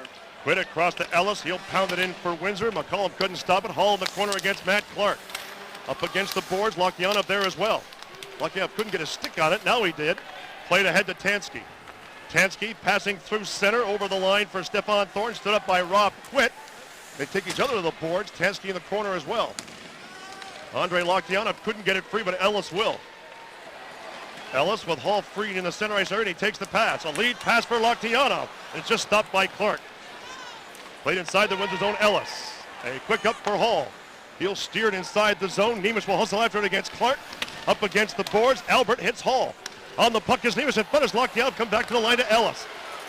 Ellis with a shot that was blocked by Stajan. Going after it is Nemus. Played to Stefan Thorne, stopped by Nemus. And a good shift for Nemus. Stajan had him tied up briefly. Albert with a quick up for stage, and that goes up into the crowd with 10:40 left in this middle period. Well, you just said it there, Bill. Great shift for Greg Nemes, and you can see that the Spitfires are building a little bit of a spark here. They've got some momentum going. The hit by Nemes, that one line of Henrique crashing and banging with McDermott and Shug. They seem to have a little bit of a jump going right now. Let's see if they can continue on and take it to the battalion and solve Thomas McCollum. Timmins, Wellwood, and Mitchell. Winning to draw cleanly. Shutron gets it across to Kandari. Kandari with a blast. Oh, and he just whistled it wide. Scott Timmins up against the boards. Checked on the play by Dale. Away is Hodgson. Here on the right wing, Hodgson stopped by Shutron and played off the boards. Kept in by Dale, and he had his stick lifted. Briefly there by Timmins. Mark Kandari against Hodgson. Up against the boards, and the Spitfires get it. Mitchell banks it off the glass, and Timmins is away at center. Up across the line for Timmins with a shot, and he sails it wide. Played by Erickson. Erickson with pressure. Going after it in the corner is Dale Mitchell against Peluso. Anthony Peluso gave it to Mitchell. On the puck is Timmins. Timmins is knocked off stride and knocked down on the play by Peluso on a good play. Striding through center, Josh Day up across the Windsor line. There's a shot towards the goal wide of Angeles. The Spitfires play it. Dropping it back, Shutron for Kandari with 9:49 left in this middle period. A quick up pass is stopped at the line. Here's Duchesne. Duchesne against, a shot towards the goal, and firing it wide was 12 Moore. A giveaway there by the Spitfires. Carrick missed Mitchell with a hit. Inside the zone it goes. Scott Timmins hits Carrick. Here's Carrick with a shot. Angeles is saved, and this is the OHL Tonight, presented by Fairhall. Welcome back to the OHL Tonight. We continue on here in the second period. The Battalion and Spitfires scoreless with 9:27 to go in period number 2. Game 5 of this best of 7 OHL final. The Spitfires looking to take home some hard work tonight. The Battalion trying to extend it to another day tomorrow night at the Powerade Center. The pace seems to be picking up in this second period. We're going to take another look. A couple of minutes ago, the Greg Nemes hit on Matthew Kang. Kang plays the puck, and Nemes right there, good shoulder. Again, we've seen 2 or 3 good textbook hits there, Bill. Kang just wasn't ready to take the hit. And when you're on the ice, you've got to be ready at all times. Kang thought he had more time. Greg Nemes came out of nowhere and laid him out pretty good. Matt Kang has shown some pretty good signs though for the Battalion. I think he's worked extremely hard, and he's been chippy at times. Well, he certainly has gotten under the skin of the Windsor team, that's for sure. Face off in the Windsor zone, 9:27 to play in the period. The Battalion have the puck inside the slot. They bang away at it, goes towards the corner. Played by Carrick, and back to the goal for Duchesne, checked by Henry. Lead pass for O'Donnell. Given a bump by Peroff. Spitfires will play it. And racing away at center was Henrique, and he stopped in his tracks. Out come the Battalion through center. Duchesne up across the line will try and split the defense. Stopped by Harry Young. Played by O'Donnell to the line, but kept in by Albert. Knocked down by McDermott. Across to Jesse Blacker. Blacker on the wing. It goes to McDermott at center. Slaps it inside the zone just barely. Actually, it comes out offside. 8:50 left in this middle period.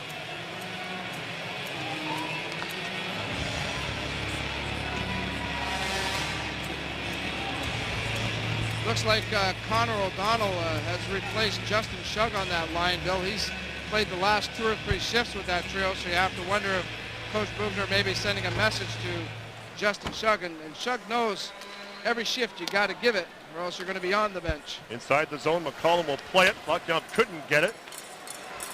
At the center ice area, racing away is Stajan. Dumped it inside the Windsor zone, played by Angeles in the near corner. Along the boards, Rob Quitt couldn't get it. It's back to the goal for Tansky. Back to the line it comes. Erickson with a shot. It was blocked by Lokianov. He just got it outside the zone. Spitfires will play it back, and here's Rob Quitt. Quitt with a lead pass for Hall. Hall had a stick hooked up by Thorne. That went off of Lokianov, played by Ellis for Nemes. Greg Nemes, rink wide feed for Lokianov. Lokianov across the line. There's going to be a penalty, probably hooking. Let's see. Yeah, it's a hooking penalty. It's going to go to Cody Hodgson. Battalion's best penalty killer, too. Take a look at it right here. There's the big hook right there. No question about it. You can't reach with the stick. seen that called 1,000 times. The captain, Cody Hodgson, in the box for hooking. Fourth power play of the game for Windsor. They're 0 for 3. Off the draw, it comes to Ellis. Ellis, there's a shot by Lockdown, hit the side of the post. In the corner goes Taylor Hall.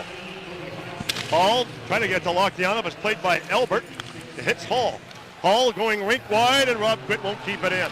Had his stick lifted briefly. The Battalion have it in the center ice area. Dale back for Albert, and he'll fire it out and down the ice right to Angeles. Rob Quitt leaves it for Ellis. Ellis outlet feed for Lockdown. On the move is Hall. Down the right wing over the line. Hall jamming on the brakes. Gave it to Lockdown. Lockdown with a backhander. McCollum the save. He's going to hold on, and there's no further play. I think Andre Lockdown was a little bit undecided there, Bill, where to go with that puck. He was on a tough angle.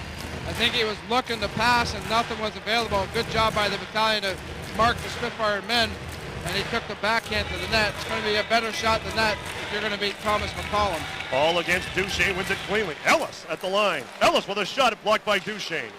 Down the boards for Lockdown, spun it in the corner to Hall. Nemes is in front. Here's Hall, back for Ellis. Ellis winding, shooting, and it was blocked again, this time by Dale. Ellis couldn't get it, and it spun out and down the ice effectively by the Battalion's Jason Dale. We saw that in game 2 here, or game 3, I should say. The Battalion blocked a number of shots and earned a victory. That's happening here tonight so far. Here's Lockdown at center, 3-on-2 across the line, going wide, spun it for Hall, and he couldn't take it to the goal. Mitchell does, he scores! Dale Mitchell gets the goal, and the Spitfires take the lead 1-0 and draw first blood in this game. A broken play, and Mitchell capitalizes. Dale Mitchell cracks the goose egg, but make no mistake about it, Andre Lockdown was the catalyst of this goal. Good job by Mitchell. He's just going to the net looking for something. Look at Lockdown's hands. Finds Hall, couldn't complete the pass, but Mitchell just going to the net, hoping something comes loose. He fights off the check, and it's a 1-0 hockey game. 14th goal of the playoffs, second of the series for Dale Mitchell, the Toronto Maple Leafs graphic, who has been signed, or has been signed. Brian Burke was at the game in Brampton the other night, talking about Dale Mitchell. Lockdown and Hall, I would imagine, the assists on Mitchell's 14th of the playoffs. Yes, and the fans whooping up here, and that has got the people here at the WFCU Center off their feet. Up onto their feet, too. Cleared inside the zone, it's offside. We can't even hear the whistles up here with the crowd noise.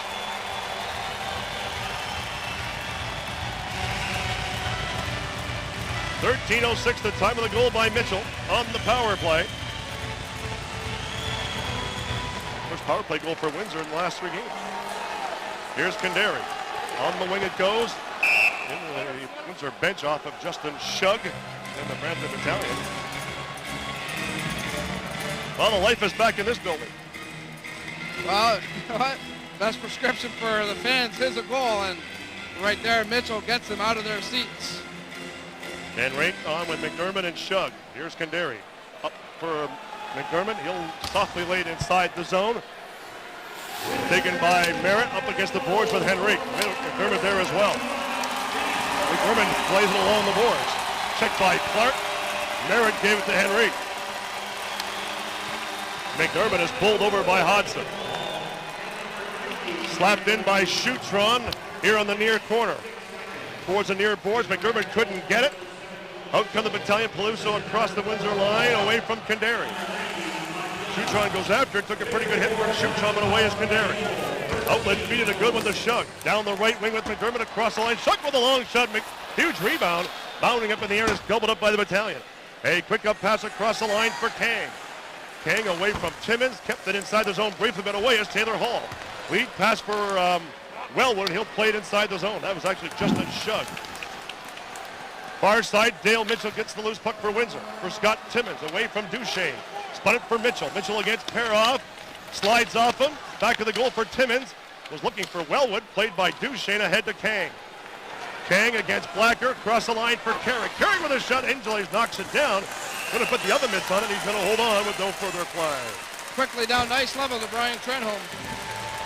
You know, be it if you were a fan watching this on Cogeco at home or if you're live at the arena, you've got to be impressed with Andre Lockdown. And I'll tell you what, I have had the the gift of watching this guy from ice level. And if you look at the plays that he made just like that, he's got a second sense to his game. he's got eyes in the back of his head. He's got a hockey sense that's beyond. And what an addition and what a contributor he's been this season for this Spitfire hockey team. Reminds me of Peter Sarno. Yeah, he does. Who won a Played by scoring Rob title. Quit. Lead pass for Hall. Try to slide by Clark, but on the move is locked down, but Hall is offside. Peter Sarno used to work some magic for the Spitfires, and I always said that about Peter. You think he had eyes in the back of his head. He always found his players, his line mates, set up a lot of goals. Won 2 OHL scoring titles, one with Windsor, one with Sarnia. Nemus, Hall, Locktianov on the ice. Stefan Thorne gets it back on the defense to Erickson. Slapped in by Clark from his own side of center.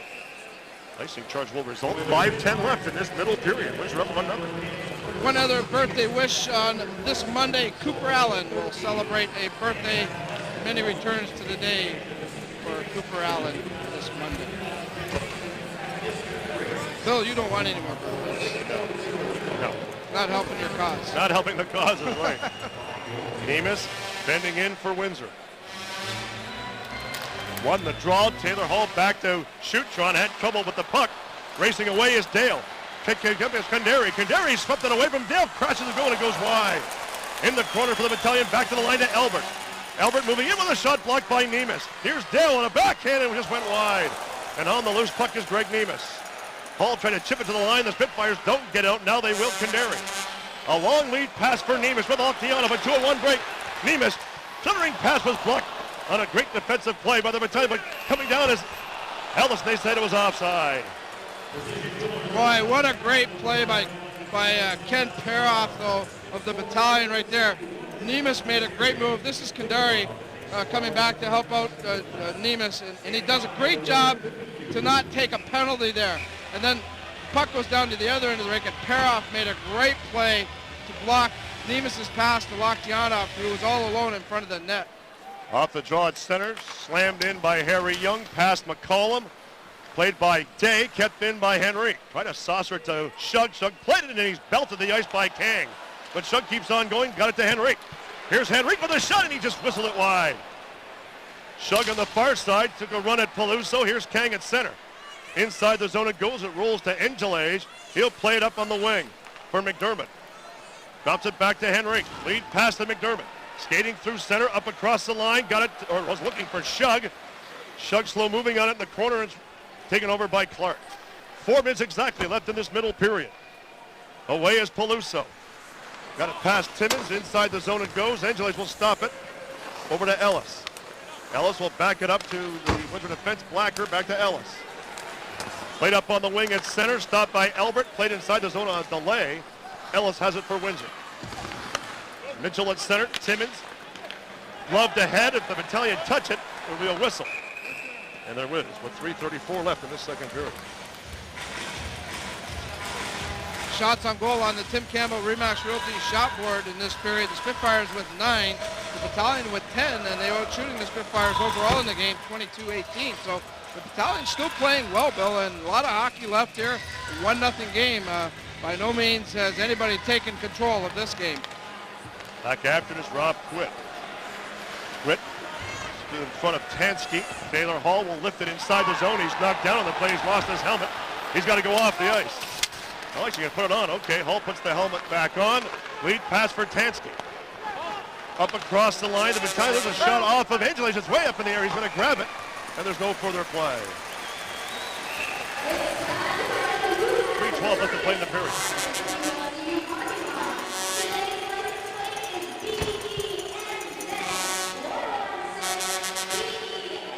3:12 to go here in the period.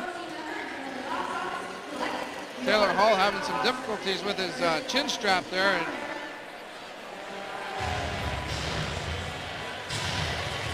a lot of times officials will give the players one warning, Bill, when something like that, tell them to get it fixed properly. Taylor Hall obviously going to get it looked at and taken care of. But otherwise, next time he's going to take a penalty. Oh, yeah. Off the draw, here's Shootron. Played up ahead. Where is it? Actually went up off of the netting. Face off with 3:07 left in this second period. To the right of Andrew Angelo. Mitchell with the game's only goal. Timmins against Hodson. Timmins wins the draw, goes to Schutron. Hudson went down, kept it at the line by Peroff. Spitfires get it outside the zone. That was Mitchell. Josh Day, a lead pass at center. Turning is Dale. With Day. Peroff in the corner, almost gave it away. Wellwood on the forecheck. Knocked it down near the corner. Eric Wellwood gave it to Timmins. Stopped by Hudson, and away come the Battalion. Dale here on the right wing. Stopped by Wellwood. Inside the zone it goes. Angeles will play it. Lets it go to Schutron. Down the boards comes Matt Kang with Kandari, Dale Mitchell. Over for Schutron. Bank pass at center. Pass Wellwood on the defense. Albert. Inside the Windsor zone it goes. Kandari, the lead pass at center, knocked down by Timmins. Inside the zone it goes off the stick of Albert with 2:15 left in this period. A collision between Mitchell and Wellwood. Here's Duchesne. Inside the zone it goes. Mark Kandari against Andrew Merritt. Matt Kang with a shot and snaring it with that left hand is Andrew Angeles. Kind of looked like that shot was going wide, Bill, but I still like the fact that Andrew Angeles said, no way am I taking a chance with this. Might take a crazy bounce behind the net, keep the play going. Let's glove it, get a face-off, reorganize. Good job there by the Spitfire veteran goaltender. And it's a lot of times it's those little things, Bill. When you look at the end of a hockey game, it's all those little things that help the outcome. Blacker against Kang. It comes back to the line, kept in by Erickson. Along the end boards, Duchesne and back to the goal, working against Henry. Centering pass in front, gobbled up by McDermott. A lead pass for Shug. Shug racing down the left wing is spilled on the play. He'll get inside the zone regardless, and going after it is Lane McDermott against Erickson. Back after it is Peroff. To Peluso, he'll bank it ahead at center. McDermott didn't get it. Blacker couldn't as well. Here's Duchesne in the zone with a shot. Angelos is saving a good one. And he's going to hold on, and the Battalion line up on top of Andrew Angeles. You saw right there Andrew Angelos making the big save, and he made sure he held on to that rebound. Watch, good shot by Duchesne. Look at Angelos is making sure he's just making sure that it's not going to come out loose. Gets the whistle. Andrew Angelos making a big save right there on Matt Duchesne, who we know can fire a puck very well. This kid's got a great future ahead of him, Matt Duchesne. He'll be a high draft pick in the NHL draft this summer. I'm going to say within the top 5. Whichever team gets him is going to have a pretty special hockey player. I like him a lot, like Joshua Bailey. There is a penalty being called, I think. They've opened the Brampton penalty box door. Who's going to get it? 18:32 is going to be the time. No one heading over to the penalty box area. Not sure what the call is, Bill. And everybody's guessing here. Even Coach Stan Butler. And now he's getting the word from referee Hoberg, and he Jason Dale doesn't like it. It's going to be offsetting penalties, Bill. And Dale's going off with, and whoever was with him, that's probably when he crashed the goal. 18:32 is going to be the time of these penalties. Matthew Kang and Jesse Blacker.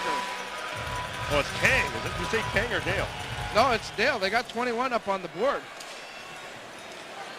But Dale's on the ice. Okay, across the line now for Nemes. Stopped at center. Dale couldn't get Nemes. Here's a pass to Timmins.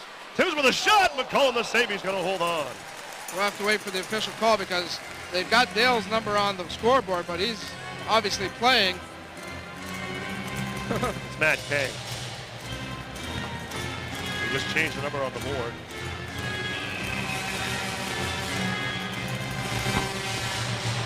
.115 to play in the period. Nemes on with Timmins. Here's Josh Day leading the rush for Brampton. Past Nemes, up across the Windsor line for Day with a shot. Oh, he just sent it wide of the goal on the far side, kept in by Matt Clark. Kandari goes after it. Here's Kandari away from Duchesne. On the move is Nemes here on the left wing with Timmins. Nemes up across the line, going wide. It's offside. Scott Timmins with 49.9 seconds to play here in the period. It is Kang for goaltending interference and Blacker for roughing. They have changed it on the clock as well, put number 10 up. Face-offs will be in the neutral zone. Lakiana, Paul, Kandari, and Harry Young for Windsor. Now it's going to be Schutron and Harry Young. Staging on the ice with Tansky, Elbert, and Peroff. Hall couldn't get the puck. Tansky's across the line. Here's Scott Tansky with a shot. It goes wide of the Windsor goal. Bounds out in front, and the Spitfires get it to Hall. 3 away at center. Hall shoots on to Lokyanov. Hall up across the line. Drop pass for Lokyanov. Lokyanov shoots. McCollum to save the rebound. Is gobbled up there by Elbert. Brad Elbert will just dump it inside the Windsor zone with 25 seconds to play here in this second period. Here's Harry Young. Young drops it back for Schutron. Lead past the Hall at center. Got it away from Hodson, across the line for Hall, going wide on Peroff. Checked by Peroff, played by Hodson, but knocked down by Lokyanov. Lokyanov with a shot! Oh, and snaring is McCollum with 5 seconds left in this second period. Quickly down to Brian Trenholm. You know, guys, after accumulating a number of games beside this Windsor Spitfire bench, one word that really jumps out at me is the word speed. And Coach DJ Smith is probably the most vocal, but Bobby Jones and Bob Bugner, they really preach that, and they yell it from the bench often. And I think that they really want to accelerate their speed here in the next period. 2 seconds left in the period. The buzzer's going to go. That's it. The second period has expired. And the Spitfires will take a 1-0 lead into the room on the goal by Mitchell. Here's Domenic Papa to tell us about that and set up our second period intermission. Dom? Thanks a lot, Bill. And 40 minutes indeed is in the books between the battalion and the Spitfires. Nothing resolved yet, but the Spitfires do grab that 1-goal lead. And 40 minutes sees the Spitfires leading 1-0. On the Tim Campbell Remax Realty shot board, 12 apiece in that period. The battalion out shooting the Spitfires by a 24-21 count after 2 periods of play. Coming up in our second intermission, no, not the post game yet. Guys are way ahead of us there, but coming up in the second intermission, we will have our visitor spotlight. Kara Rowe will talk to the fine defenseman of the Brampton Battalion, Brad Albert. We're also very pleased and honored to have the commissioner of the Ontario Hockey League here tonight. Obvious reasons that he's here.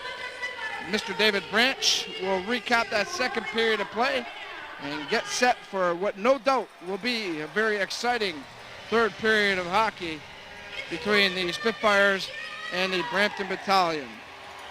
Both teams will start the third period down a man for 32 seconds, 4-on-4 hockey to start the third period as Jesse Blacker of the Spitfires and Matthew Kang serve their 2-minute minors called late here in the second period. So the ice will be fresh and there will be a lot of room to work with. Right now, though, we're going to go down to ice level with Kara Rowe and our visitor spotlight. Kara? Thanks, Tom. I'm here with battalion defenseman Brad Albert. Now, Brad, obviously you want to come in tonight, control the pace, and really try and take the energy out of the crowd. Do you feel you guys are doing a pretty good job of that tonight? Yeah, definitely. I think we came out strong there in the first. We just wanted to weather the storm. And it's unfortunate they got the first goal here, so we got a little bit of work to do, but we just got to keep playing the way we are. Yeah, obviously keeping the Spitfires off the score sheet, not many teams have been able to do that. You guys are really limiting them. How much confidence does that give you to come into the third period? Yeah, it gives us a lot of confidence. We're just trying to tighten up and play well defensively, clog up the neutral zone and, just limit their chances and limit our turnovers as well. Now, Brad, it's not very often you get to see Western Conference teams. Obviously, you're coming in tonight, seeing them game in and game out. How different is it than the Eastern Conference? It's not that much difference. All the teams in this league are really good, and any team can win on any night. It just depends who's working the hardest. Now, talk to me about history. You guys are making history with the Brampton being at the OHL Finals. How gratifying is that for you? It's a really good accomplishment for our team here, but we're not done. We still got this series to play, and we're going to pull it out. Now, talk to me about your barn. You guys are starting to sell out the barn. How great is that for you as well? Yeah, it's definitely huge to have that support. As we've gone farther in the playoffs, more people have come out, and it's really helped us out. All right, thanks a lot, Brad. Thank you. All right, coming up, OHL Commissioner Dave Branch will be joining Domenic Papa. You're watching the OHL Tonight on TV Cogeco.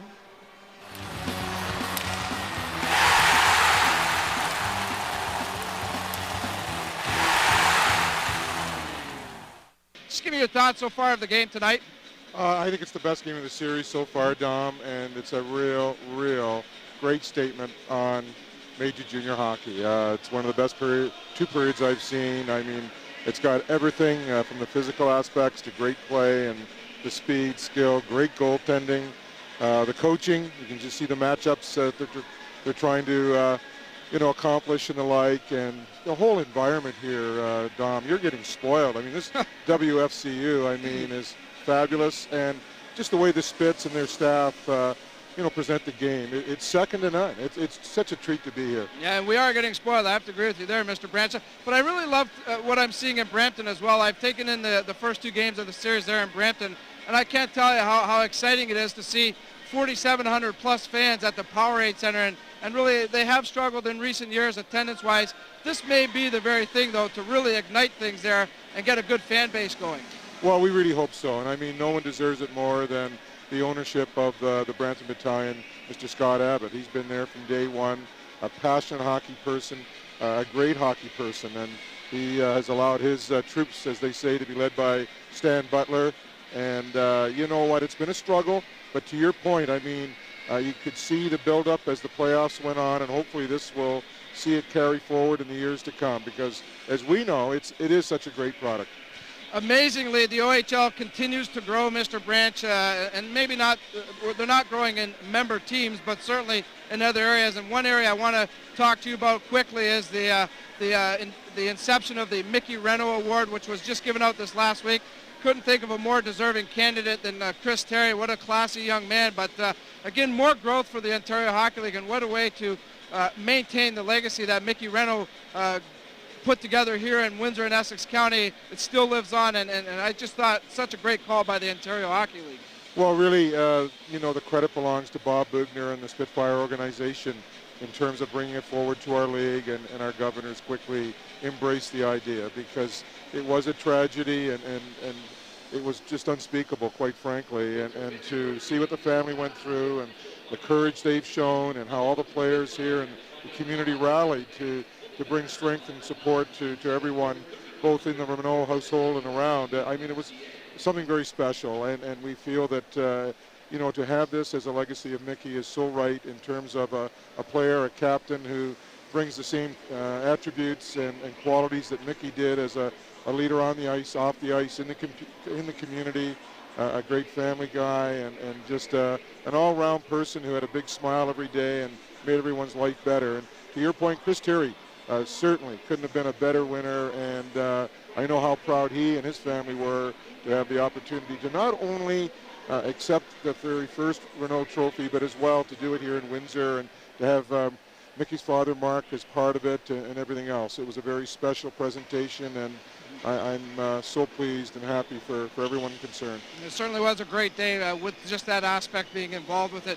Mr. Branch, you talk about the growth, and you see throughout the Ontario Hockey League, there's a new building in Kingston, a new building in Sault Ste. Marie. Other teams have relatively new buildings. You look at maybe the older buildings. I love the Kitchener building still. You see over 6,500 fans every Friday night at the Odd in Kitchener. The growth and the vitality of the Ontario Hockey League right now, really second to none. And when you see all these new buildings coming into play, it's just got to help the product and, I guess, the future of the OHL. Well, you're right. It provides an opportunity to move forward and create opportunities that we otherwise wouldn't have been able to do for our players in particular.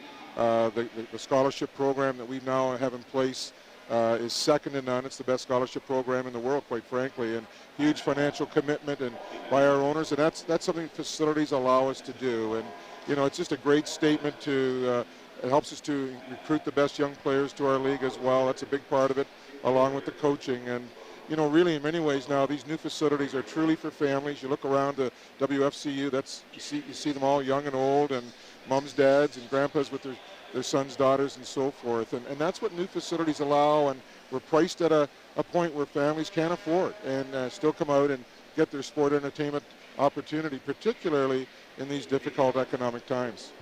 Mr. Branch, talk to me about, I guess we talk about the OHL being the best junior development league in the world. That goes from many areas. It develops coaches, it develops hockey players, obviously, it develops officials for the NHL. But what are some of the other areas that you'd like to see more growth in and think that the OHL could work on? Well, I mean, it's always a challenge. And to the credit of our people, we're always saying, how can we do things better?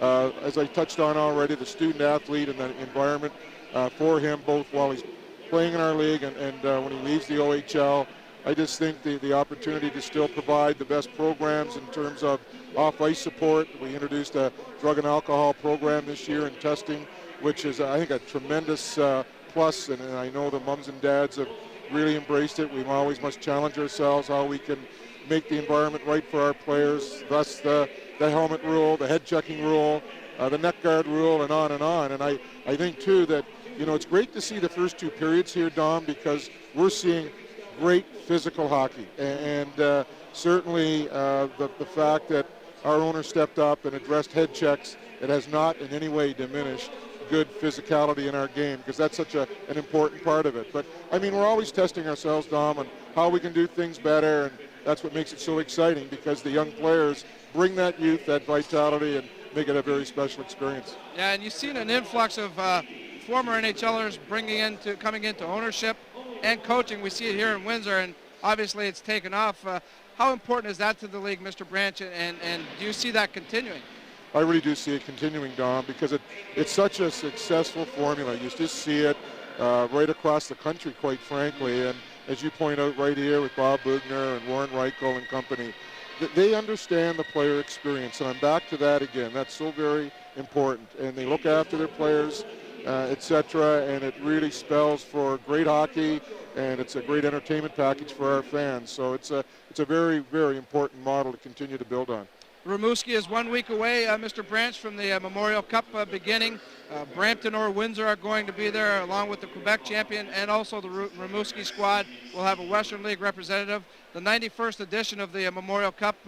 Talk to us quickly about Rimouski, how they've set things up there. And I've been to Rimouski before. It's a great little town, and I can just see them embracing this event and treating it as if it were like a Super Bowl.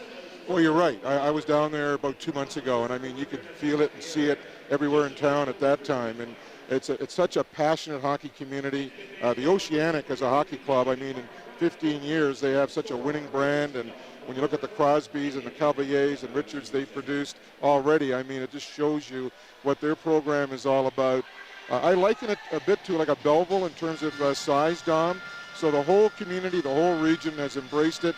Our CHL staff are heading down there actually tomorrow to set up shop with the host organizing committee, and things are ready to go, and they can't wait for everyone to arrive. It's exciting times for the Canadian Hockey League. Mr. Branch, congratulations again on another outstanding season and providing, I think, the best entertainment for many hockey fans. A job well done, and certainly we appreciate you giving us some time here tonight. I know you're always very busy when you get into these rinks, but giving us some time here is really appreciated. Well, anytime, Dom. And you know what, Dom? We produce broadcasters as well. Well, we're still developing this one in Windsor, and he needs a lot of work, but we're trying. I'm not so sure. And listen, I do want to get in a word and thank Cogeco and Rogers. I mean, they've been a big part of our growth. So thank you to you and all your watchers along the way.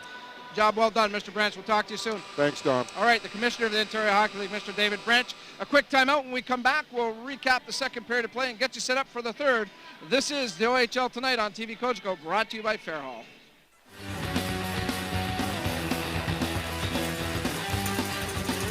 I've started the play, and Taylor Hall also set up the assist at 13:06. Here's another angle.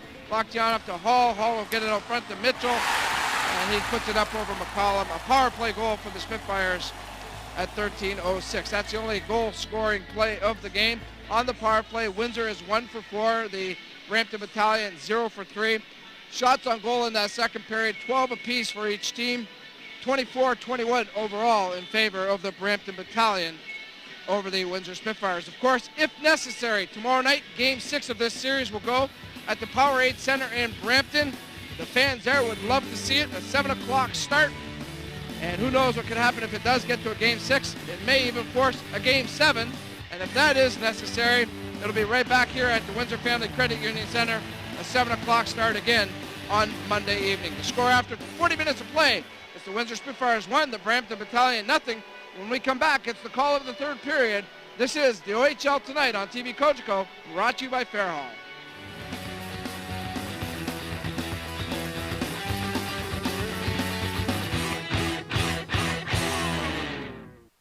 As always, looking very calm. Here's the call with Bill Kelso. Thanks, Dom. Taylor Hall backs it up for Windsor. On the Windsor defense is Ben Schutron. Up on the wing for Nemus to Hall. Hall up across the line against Clark. Hall taking it to the goal. Oh, he just sent it wide. Taylor Hall, there's some magic there. Nemeth went after the loose puck. Up come the battalion at center. Jason Dale up across the Windsor line against Kandari with a shot. Angelos is saved. Kandari throw it to the corner, played by Hodson. Hodson to the line. There's a shot by Clark. Hit something in front. That was Dale. Angelos went down in a heap. Hall couldn't get it at center. Penalties have expired to Kang and Blacker, and it's now 5-on-5 off a stick of Nemeth, and hustling after it is Kandari against Matt Kang. Takes Kang to the boards. They still fight for it along the boards. Kang is behind the goal for Ryan Ellis. Ellis to the far side to Wellwood. Spitfires can't get it out. Kandari does, and here's Timmins ahead to Nemeth. Cross the line with Wellwood. Greg Nemeth over the line. Nemeth with a shot. McCall to save the rebound and stopped there by Timmins. On the loose puck is Wellwood to the line. Ellis with a blast out. That went off of Kang. Inside the zone in the corner, out of the near side here is Perroff. Long lead pass past Harry Young, and they're going to wave off icing. Change is coming for Brampton. Here's Ellis. Ellis with a lead pass steered inside the zone by Wellwood. Mitchell will hustle after it against Erickson. McCollum along the boards. There's a good hit there, administered there by Wellwood, but out come the battalion through center. Matt Stajan going wide on Harry Young. The backhender, and Angeles will make the save and hold on.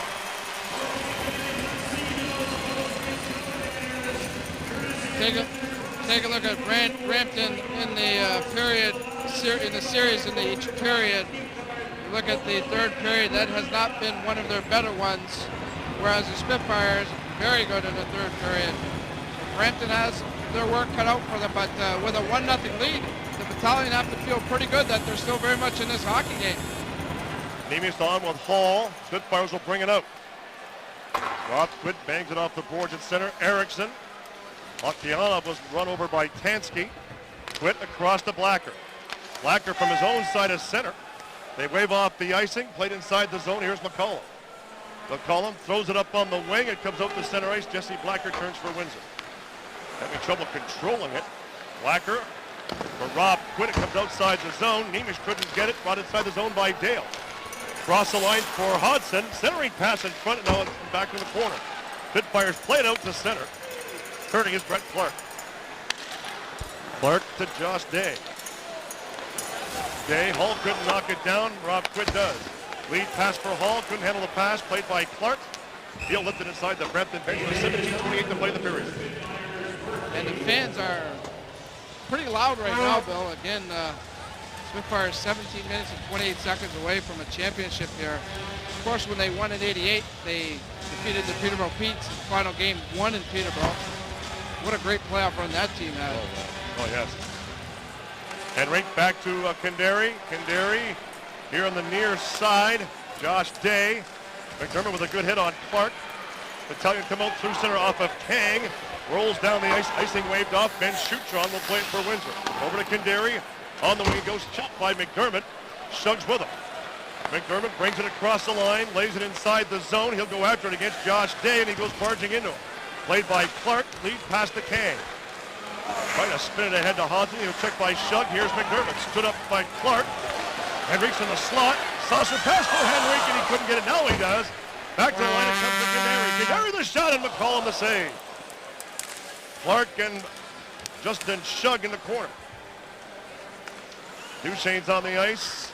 Far side. Here's Peluso at center. Hit hard by Henrik. Down goes Peluso, and shaken up on the play is Adam Henrik. He got the worst of the hit. Henrik laid out the hit, but yeah, as you mentioned, Bill, he took the worst of it in the face area. There's a look at it at a nice level angle.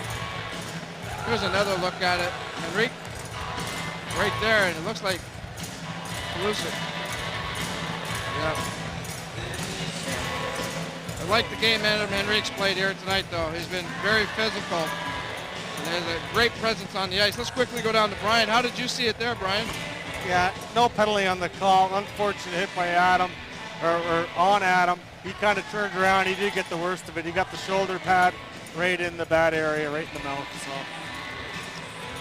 Timmins against Duchesne. Spitfires pry it free. Dale Mitchell can't get it out. Along the end boards for Timmins. He'll get it to Ellis.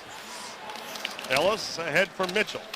Stopped by Thorne. It's along the boards. Coming to the line, kept in by Parab. A shot blocked. Went wide. Harry Young goes after it for Windsor against Peluso. Spitfires, Eric Wellwood will spin it outside the zone. Battalion will regroup. Here's Paroff for Albert. Albert for Paroff, an errant pass cut off there by Mitchell. He'll backhand inside the zone. Timmins on the forecheck. McCollum will play it past Timmins, but Mitchell couldn't knock it down, and he did. A second effort for Eric Wellwood. Wellwood in the corner against Duchesne. Sauces it for Mitchell. Stopped by Albert. Stopped again by Albert. At the line, it comes out to center. Shutro regroups at center. Sending it in, the Spitfires will complete a change. A quick up pass for Stefan Thorne. Across the line, Shutron has lost his stick. A pass in front. Tensky couldn't get it, and Taylor Hall has it on the left wing.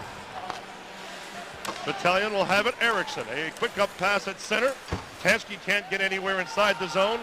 Carrick as well, and Mark Kinder returns for Windsor. Greg Nemes stopped by Tensky, but it brought in offside with 15-16 left in this third period. Third period started out much like these first two periods have done. Yeah, 4:44 gone by, and again, neither team, Bill, really asserting themselves or taking the, I guess, momentum, taking the bull by the horns, if you will. And again, if you're Brampton, you got to think, you know what, one shot and we're right back in this thing. And that next goal is huge. Whether it's Brampton tying it or the Spitfires scoring, that goal could be the turning point here tonight. Kandari, a lead pass for McDermott. Slapped in by Henry, but it was stopped there by Moore. Up against the boards. Spitfires will regroup, and here's Shutron at center. Shutron will pound it in for Windsor. It gets to Henrique. Henrique with a shot. Oh, in front, and Shug just couldn't get it. Boy, Shug had McCollum going the other way, too. Cody Hodgson will lead the rush for Brampton. Outlet feed for Kang. Kang down the right wing, up across the line against Kandari. Stopped by Kandari, but keeps on going. Henrique in the corner. Back to the goal. Kandari gets it past Hodgson. Played up on the wing. Shug gets it to McDermott. McDermott skating through center, and he'll lay it inside the zone. That's the signal for the Spitfires to make a change. Ken Paroff. Paroff passing at center. Hodgson on the wing. It goes to Thorne. Hodgson was free in the zone. He gets it to the goal. Angelos is saving. Great stop there by Angelos off of Hodgson. Eric Wellwood as Peluso plays it. Peluso against Harry Young, and he's squeezed out by Young. They still fight for it along the boards. Here's Peluso. Back to the line it comes. Josh Day across to Paroff. Paroff with a shot wide of Angeles. He steers it up into the glass in the corner. Timmins with a hit. Stopped by Hodgson. Comes to the line today with a blast that just went wide. Back of the goal for Peluso. Peluso being bothered by Timmins. Timmins against Peluso, and it's swept away to Dale Mitchell. Mitchell collides with the linesman. On the far side, here's Ryan Ellis. Lead pass for Wellwood, steering it inside the zone, and the Spitfires will buy a change. Out come the Battalion with 13:30 to play in the period. It's tipped inside the Windsor zone out of the play by Stefan Thorne. Andrew Engelage, we're talking about him, and this might be the save of the game right now here, Bill. As the Battalion, Cody Hodges had a couple of really good cracks at the net. Right there, a rebound there on the first shot. Peluso and Engelage, a nice job covering up. But you look at the first round and the last three rounds, how his average has come down, and that's why Andrew Engelage has to be commended for his play. He has just improved steadily. At the line, a shot by Clark, and was deflected over top of the goal wide. In the near corner, staging against Blacker. Blacker rubs him out. Played by Blacker. At the line, Erickson past Nemes, knocked down by Lokhtianov. Got it away from Stajan. Played out by Nemes through center, and scampering after it is Tansky. 13 minutes exactly left in this third period. Tansky swings it over to Erickson. Erickson moving slowly for Brampton up on the wing, slapped in by Carrick. Lokhtianov is looking for the puck at center. Off of Lokhtianov, he goes down to the plate. Taylor Hall will spin it inside the zone. Lifted through center, knocked down by Rob Quick to an open wing. Turning is Cody Hodgson. With Hall in forechecking. Played up ahead to Dale. Dale against Nemes. Nemes poked it away from him. Back after it is Kang inside the zone. It goes to Paroff. Rink wide feed to Clark. Crowd trying to whoop up a long pass for Dale, but able to negotiate possession, and we have an icing charge with ball. 26 left in this third period. Fans trying to rally behind the Spitfires. chant going, go Spits go, and again, the battalion not being intimidated at all here, really showing a very good concentration here tonight all night long, and it's been a very competitive hockey game. Henrique against Duchesne. In the slot is Henrique. Henrique with a shot, it was blocked. Shug gets it ahead to Thorne. Thorne at center, up across the line and dumping it in, racing after to Shoutron. Shoutron cuts off Thorne, on the puck is Kandari. Mark Kandari around for Justin Shug. It will come out through center. Back after it is Anthony Peluso, the former Sioux Greyhound and Erie Otter. Albert up on the wing to Para. Coming to center, across the line for Hodson. Hodson make that Thorne against Shoutron, taking to the boards. Here's Peluso, Hodson all tied up by Henrique. In the corner is Ellis. Swings it around the boards. Justin Shug at the line. There's a deflection over top of the goal. Doubled up by Ellis. Played out through center. McDermott with the lead pass for Shug, and Shug comes across the line. He's dumped on the play by Albert. On the ice for the Windsor Spitfires, O'Donnell with Timmins. Kandari with a good block at the line, and away is O'Donnell on the left wing. O'Donnell with a shot to save by McCollum, and O'Donnell goes down to Mitchell's in front of the goal. Springs free to Hodson here on the left wing. Cody Hodson skating through center, up across the Windsor line with Dale, and that goes wide. Down the boards comes Erickson for Dale, back to the goal for Kang, and he couldn't get it. Kandari for Mitchell, he'll golf it off the boards, but it's kept inside the zone by the battalion. Dave lost it to Timmins. Scott Timmins for O'Donnell, and he hooked his man down. There's going to be a penalty that played to Connor O'Donnell with 10:52 to play in the period. And the battalion are going to go on the power play. Well, Erickson being bothered by O'Donnell. 10:40 left to play in the period. A quick up for Kang. Kang here on the left wing, past Mitchell. Spitfires get possession, Dale Mitchell. So with 10:36 left, they're going to the penalty box. Hooking is going to be the call. This will be the fourth power play of the game for the battalion. They're 0 for 3 right now as Connor O'Donnell goes to the box. Time of this penalty is 9:24. The battalion certainly would love to take advantage of this man advantage. Duchesne, Peluso, Hodson, Peroff, and Day on for Brampton. Brian Ellis will launch it off the boards. It comes off a bad angle. Greg Nemes gets it. He'll rifle it down the ice. Back to regroup is Josh Day. Day, the leading scoring defenseman for the battalion in the playoffs. Coming to center to Duchesne here in the wing.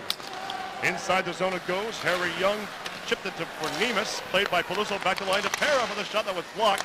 Ellis gets it out through center. Turning his Peroff with 30 seconds gone by in the Windsor penalty. Peroff will slam it inside the Windsor zone. It goes around the boards for Timmins. In the corner, Harry Young off of Ellis in front. Now Ellis will clear it out and down the ice. Whoa, that was close. Peroff backing up to Day. Josh Day with Timmins on the forecheck. McDermott, the other forward for Windsor. Cody Hodson on the right wing coming to center. Long shot wide of Angeles. On the puck is McDermott. Got it to Shoutron. Shoutron hits McDermott. He'll come out with the puck. Skating through center, 1-on-2, up across the line is McDermott. Going wide on Day, still controls it. Shields the puck well against the boards, killing a lot of the clock. And just 50 seconds left in the Windsor penalty. Some fine work done there by Lane McDermott. And away is Matt Kang. Outlet feed for Duchesne. Lead pass for Kang, away from Kandari. Inside the zone it goes. Shoots on in the corner against Kang. On the puck is Henrique. Knifed it ahead of Albert, but kept in by Stajan. Thomas Stajan out with the puck, still has it. Centering pass in front for Teskey. A shot. Angelos has saved. They crash the goal, and it's played by Kandari. Out and down the ice.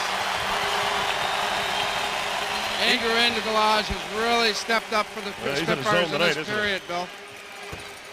10 seconds left in the Brampton power play. Nemes on the ice for Windsor up front with Taylor Hall. Inside the zone it goes from Hodson to the far side. Harry Young against Kang. Albert couldn't control it, and the Spitfires have a break. A 2-on-1 break develops. Hall with Nemes. Nemes down to the goal. Makes the move, and he's lost control of it. Connor O'Donnell can't get it. Taylor Hall up against the boards. In the center ice area is O'Donnell. For Ellis.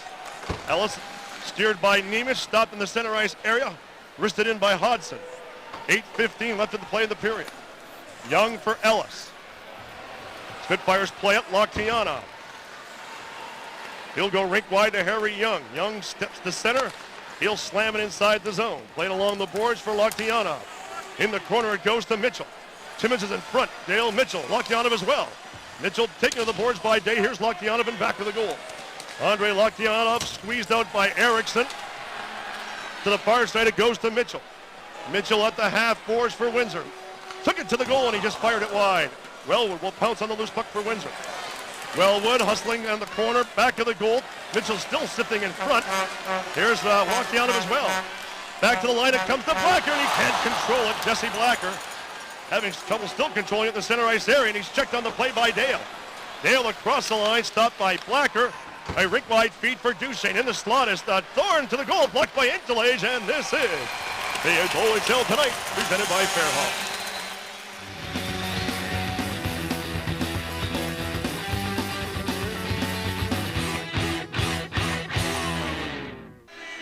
Welcome back to the OHL Tonight. The Windsor Spitfires leading 1-0 with 7:18 to go here in the third period over the Brampton Battalion. Spitfires looking to put on the finishing touches to an OHL Championship.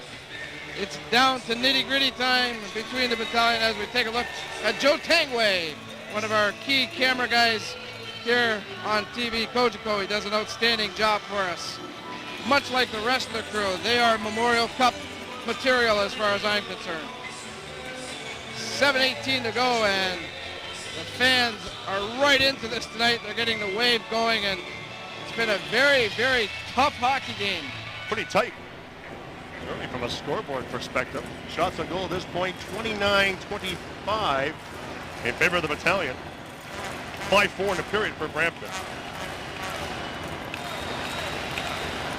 Henrique will bend in for Windsor against Duchesne. Battalion won the draw, but Ellis takes over for Windsor. Up on the wing, through center. McDermott will hustle after it against Brett Clark. Matt Clark, I should say, spilled to the ice by McDermott. Inside the zone, here's Peroff. Henrique on the forecheck. Stefan Thorne, lead pass through center, steered inside the zone by Peluso. Angeles will throw it to the corner to Harry Young. Under pressure, got it to McDermott. He dumped on the play. Can't get it out, kept in by Peluso. They pin up against the boards. Henrique along with Duchesne. Young, Kang gets it. Now for Duchesne. Duchesne with a shot. It was blocked. Another shot. He sent it wide. Here's Matt Kang checked on the play, and Duchesne has it against Henrique.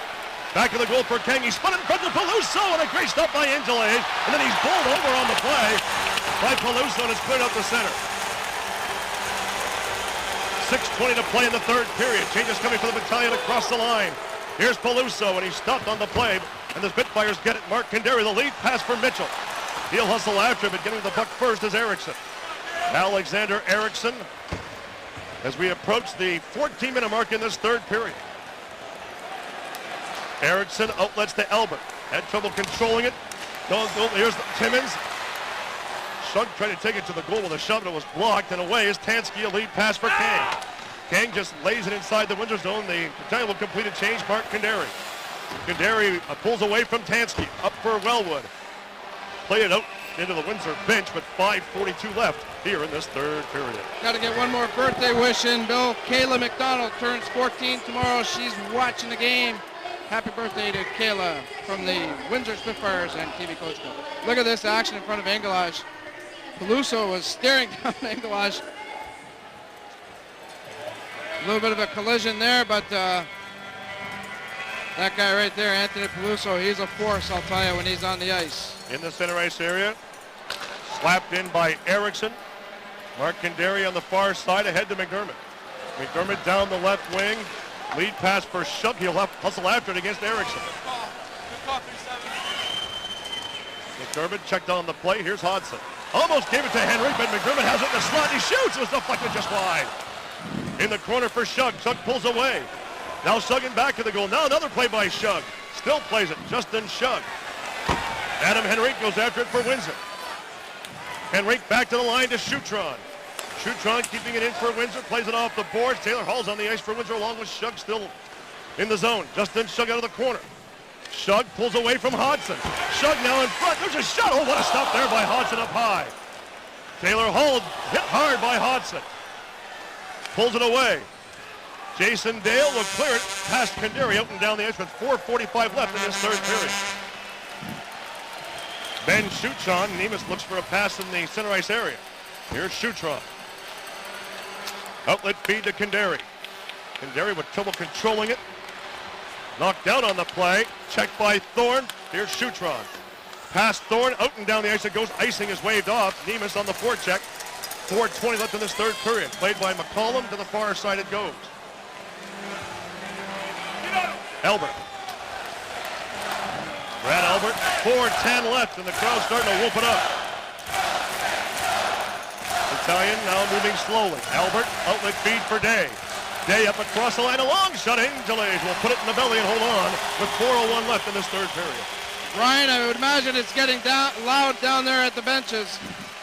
Not too many players ever actually get the opportunity to play in the Ontario Hockey League, and not too many guys ever get the feeling of being 4 minutes and 1 second away from winning the Ontario Hockey League Championship. The excitement on this bench is incredible. The intensity is incredible, and you know what? They so much deserve it at this point. Off the draw, goes wide. Eric Wellwood on the loose puck.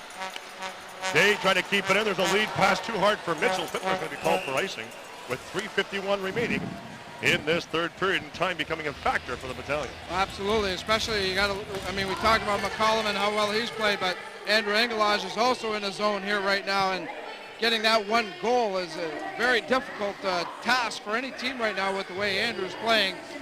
3:51 to go. Timmins and Stajan. Spitfires control the draw. There's a shot to the goal. They score! The Battalion have tied this one up. Matt Kang. And the Spitfires, the Battalion tied with 3:46 to play here in this third period. Wow. Matthew Kang has really stepped up as this series has gone on, Bill. And look at that move right there.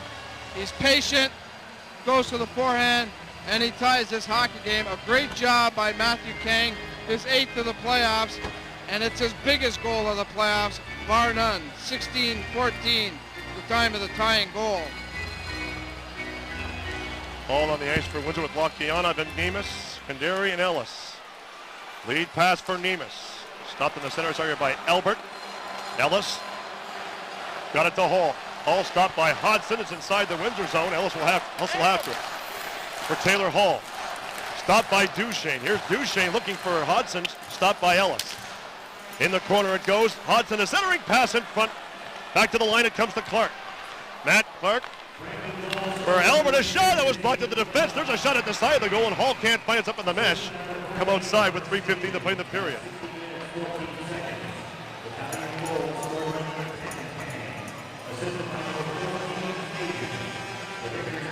Stajan got the only assist on the goal at 16-14. Thomas Stajan. Stajan with the assist. I'm sorry, I was communicating with our producer. Spitfires tried free by McDermott. Back to Blacker. Blacker with a lead pass. Henry couldn't get it.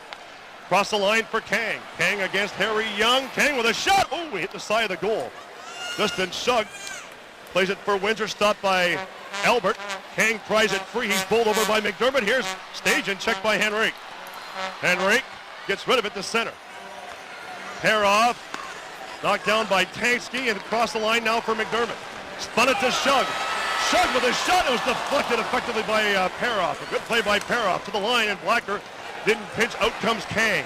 2:35 to play the period, and that's a signal for the Battalion to make a change. Jesse Blacker, 2.5 to go in the third period. Blacker with a quick up pass, stopped by Peluso. Stopped by Blacker. It comes outside the zone. Thorne. Whistle on the play. 2:23 left in this third period.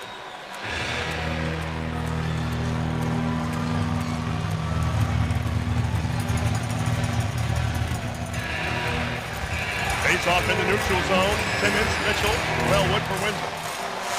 Wellwood stopped by Peluso. Cross the line for Duchesne. He's jumped on the play by Timmins. Timmins stopped by Peluso. Here's Duchesne. Duchesne trying to get away from Timmins. Went side of the goal, and on the puck is Ben Schutron. Kept in by Peluso, but it comes out the center. Slapped in by the Battalion, and they come outside the zone. They're going to complete a change with 2 minutes exactly to play in the period. A quick up for Mitchell. Mitchell down the right wing, slid by Hodson. Played by Day to the far side. Here's Matt Clark. Off of Timmins up into the Brampton bench. 1:49 left to play here in the third period. Doesn't matter if you're a fan of the Battalion or the Spitfires right now, Bill. You're sitting on the edge of your seat. 1:49 to go. One shot could end the season for the Battalion. One shot could extend the season for the Battalion. Henrique, Shug, McDermott, Shutron, and Kandari. Went past Kandari. He'll scamper after it for Windsor. Across the Shutron, contending with a bouncing puck. Played it back to Kandari under pressure. Jason Dale. Kandari pulls away from him. Matt Kang on the forecheck, and Justin Shug takes over for Windsor. Lead pass at center, McDermott. Got it to Henrique. Henrique up across the line. Going wide on Clark. In front of Shug. There's a shot to the goal, and McCollum makes the save and holds on, and we get some fencing in front of the goal. Josh Day and Justin Shug. Thomas McCollum not taking any chances there. Good job making sure.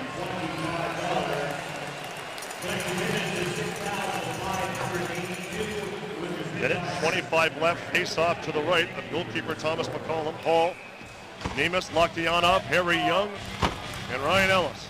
Hall against Hodgson. They scrum the draw. Here's Hall in the slot. Played it back, and Ellis wasn't expecting it. Ellis will turn it center. Ellis goes across to Young. Young up on the wing to Lochtianov. Couldn't control it. Stepan Thorne, but Ellis will play it. Saucers at the Hall. Hall up across the line against Albert. Around him under the corner. Here's Hall. Took a bump from Albert. Hodgson in the corner as well. Hall back up on his feet. Hall trying to get it. So is Nemus. Nemus does. Nemus out of the corner. Back to the line to Ellis. Winding, shooting. The save by McCollum. He's going to hold on. Under a minute to play. In fact, 50 seconds left in this third period, and overtime looms. You said it, Bill. As we're into the final minute here. What a game. Both teams have really played smart hockey games tonight. Smart hockey. Timeout called on the ice. A timeout with 50 seconds to play. Looks like the Battalion are calling their timeout. Want to make sure everybody's in place on this face-off. Coverage is very important, obviously.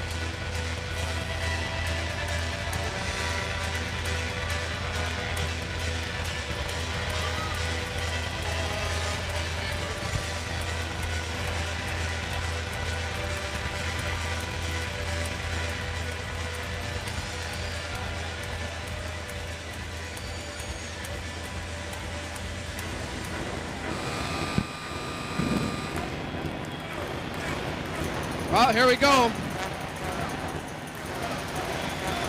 Timmins, Nemus, McDermott on for Windsor. Josh Taylor Hall. Timmins, Nemus, Hall, Kandari, and Ellis. Duchesne against Timmins. The Spitfires win it back to Ellis with a shot. Oh, and McCollum the save. And it went out the other side as Nemus goes crashing in the corner with Day. 43 seconds to play in the period. Timmins was bowled over by Duchesne. Kept in by Hall. To the line and out. The Spitfires clear to an open wing. Here's Greg Nemus, slapping inside the zone. Knocked down by McCollum. Hall on the forecheck in the corner. Played by Matt Clark. Ahead for Duchesne at center. Jason Dale across the line with Hodgson. Wide on Ellis. Stopped by Ellis. Gave it to Duchesne. 17 seconds to play in the period. A centering pass in front. They jam away at it. Angeles makes the save off of Cody Hodgson. Wow. Oh, my. 13.5 seconds remaining, and the Battalion inches away from extending this series. That was a hard-stopping save by... Sure was. Look at Angela shutting the door there, just standing his ground, paddling down. And they had, as Hodgson had a couple of good whacks at it. Face-off will be to his right. And I'm speaking of Andrew Angeles, but 13.5 seconds to play in the third period. Timmins will bend in against Hodgson. Drama here in the WFCU Center. False start, we'll do it again. Timmins and Hodgson. Timmins wins the draw. Harry Young gets it to Shutron ahead. Up on the wing, here they come the Spitfires. Henrique lost control of it. 5 seconds to play in the period. Peluso with a shot, and he sails it wide. It went off of Angeles, I think. Went off the blocker, Bill. Angeles had actually lost his stick. 2.2 seconds left. You got the blocker on it, and fortunately, really, Bill, I know you don't want the face-off deep in your end, but Andrew was playing without his goaltending stick. 2.2 seconds remaining. Huge face-off. Duchesne against Timmins. Henrique goes off. Timmins and Duchesne. Duchesne going to try and slap it to the goal, you would think. Off the draw. There's a shot off the leg. The buzzer's going to go, and this third period is over. The Battalion have come back to tight. Here's Domenic Papa as we have overtime for you to set up our intermission. Domenic Papa.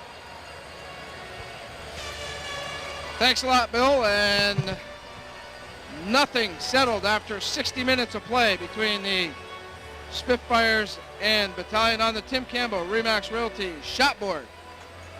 The Battalion again outshoot the Spitfires 12-8 this time around. They're outshooting them overall after 3 periods 36-29. So Brampton has played an outstanding game here tonight, and they've extended it to another period, a late period goal by Matthew Kang, setting up the overtime.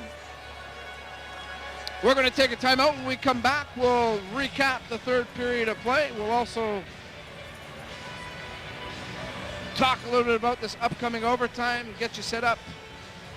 This is Game 5 of the Ontario Hockey League Championship Series between the Windsor Spitfires and the Brampton Battalion. More after these words here on TV Cogeco.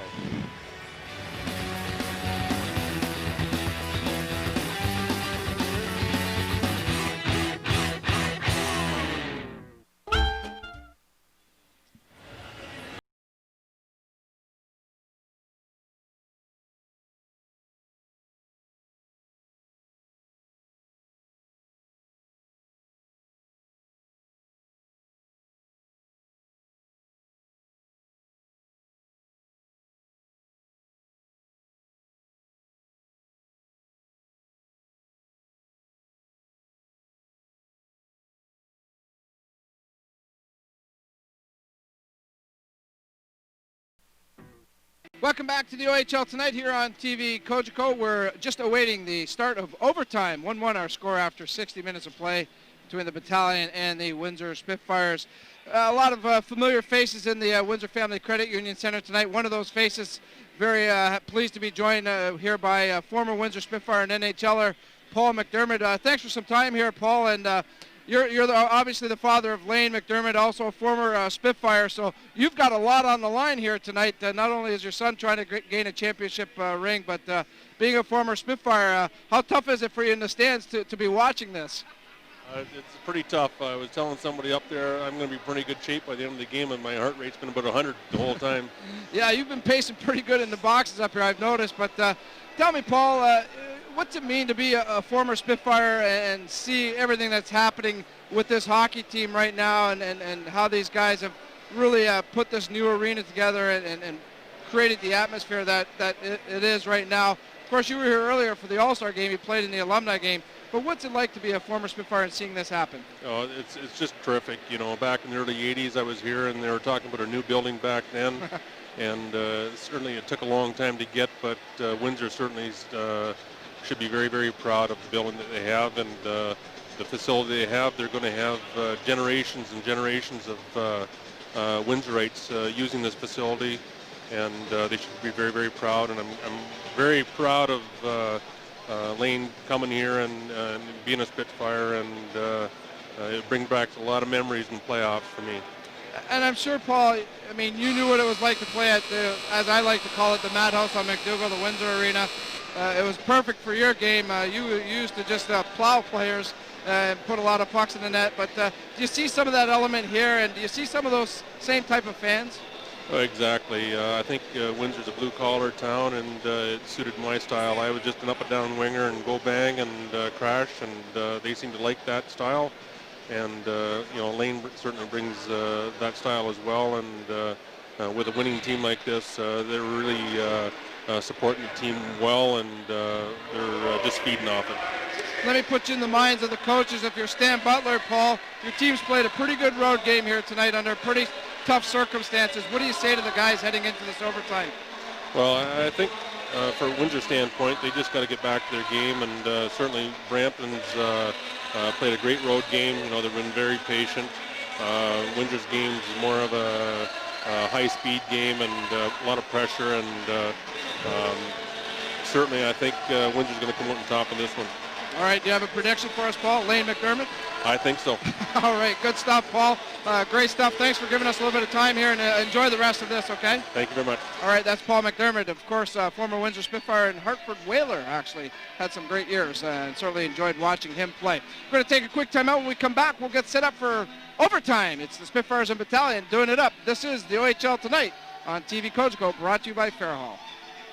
Welcome back to the OHL Tonight here on TV Cogeco, brought to you by Fairhall. We're just awaiting the beginning of overtime between the Spitfires and Brampton Battalion. Let's take a look at the third period scoring summary. 1 goal to report, a huge one for the Battalion.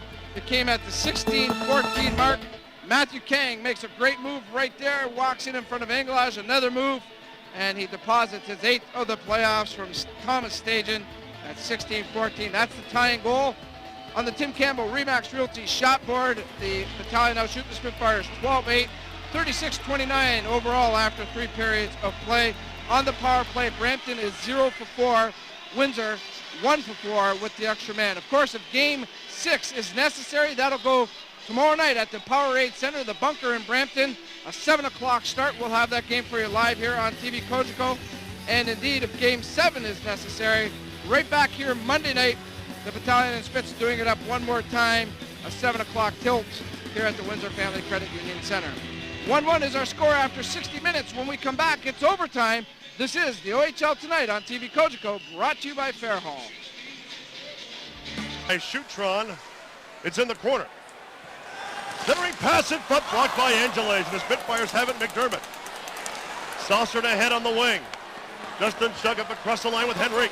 The late man is Kaderi. Shug for the shot to save the rebound. It's just jammed wide. Some fans thought they scored. A centering pass for Shug, and it just went wide again. Shug out of the corner. Looking for Henrique, and he was checked on the play. Out come the Battalion, a lead pass through center. Across the line for Kang. The late man to the goal, and Angelos made the save off of Perov. Ellis can't find it. Played by Kang, and he's checked on the play. And Henrique will spin it out the center. What a frantic first minute of play here in this overtime. Oh, both teams going right for it, Bill. Matt Clark, outlet feed for Peluso, fails to click. They wave off the icing. Here's Ellis. Ellis dropping it back. Scott Timmins regroups.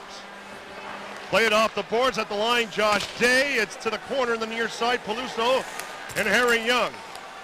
Wellwood couldn't get it. Kept in by Clark.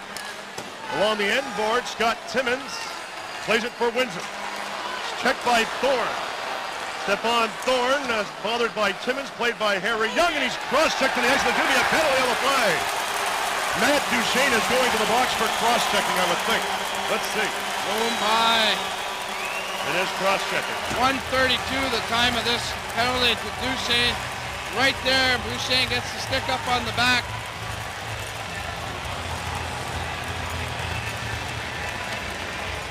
I'm sure Coach Butler would like to see a little more severe penalty called than that, but nonetheless, the officials make the call. Spitfires have a huge opportunity, their 5th power play of the game. Rob Quinn at the line. Here's a shot towards the goal in the slot. Right on goal. The rebound by Nemus, and a stop there by McCollum. It goes to the corner. Pounded out to center ice by Erickson. Rob Quinn going rink wide to Lochtianov. Here's Lochtianov now for Quinn. Quinn with a shot. Oh, it just went wide. Lochtianov back for Ellis. Ellis shoots! What a save up high! The rebound goes to the corner for Hall. Hall taking the boards heavily by Clark. Lochtianov couldn't get it. Hall does. Lochtianov on a second effort. There's Nemus. Now for Quick. Quick with a shot and a save. The rebound by Hall. He scores! And the Spitfires have won it. Taylor Hall. And the Spitfires are off to the Memorial Cup. Mission accomplished. A power play marker by Taylor Hall, and the WFCU Center goes absolutely bananas.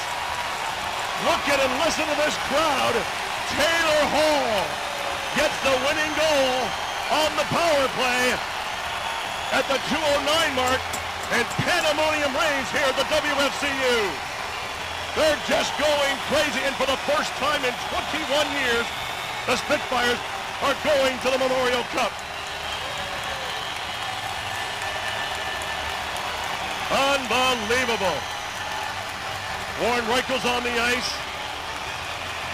And the Spitfires with an unbelievable victory in overtime on the power play. Taylor Hall. Wow. Listen to this crowd.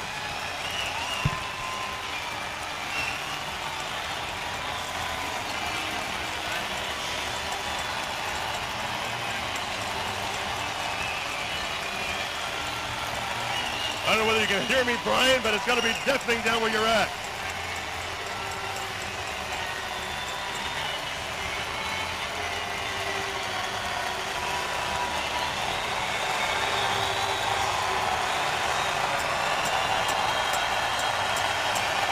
This crowd is just going crazy.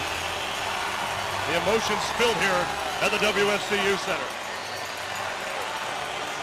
And for the fourth time in the playoffs, the Spitfires win an overtime game at home. Fifth overtime winner in the playoffs for the Windsor Spitfires.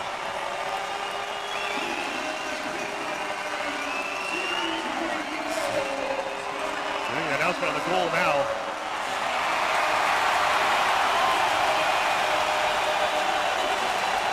I don't think I have to say anything after that.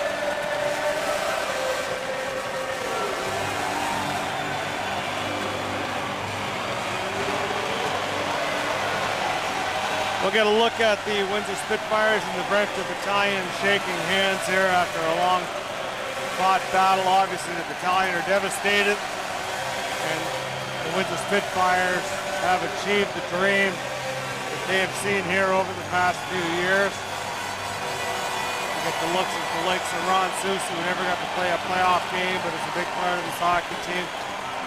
Andrew Engelage, a guy that took a lot of criticism at the trade deadline, didn't think the team was going to be good enough, the goaltending was going to be good enough, and he really shut up all critics. Really nice when you see this kind of camaraderie. The teams in this building is just going crazy.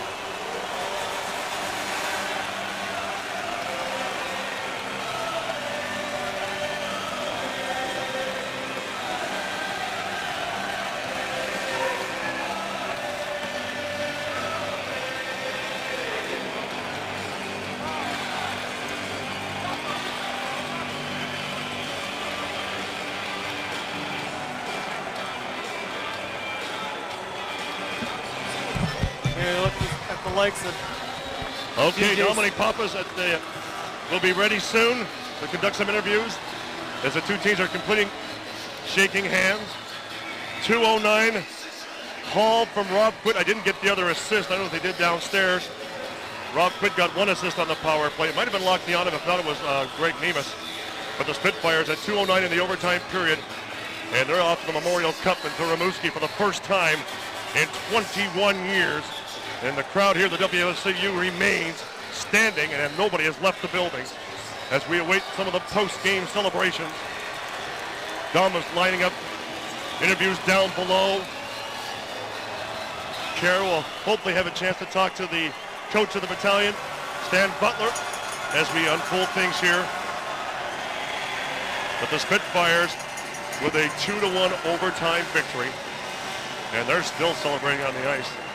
This is going to be a long party, folks, and it's been a long time coming. And as they said on the TV show, the Makeover Show, you call Rimouski, book that trip. We're coming to Rimouski. The Windsor Spitfires are going to Rimouski. They have captured the OHL finals, and now they're headed. So the storybook continues. Storybook season with one chapter remaining. That's the Memorial Cup. Here's Dom.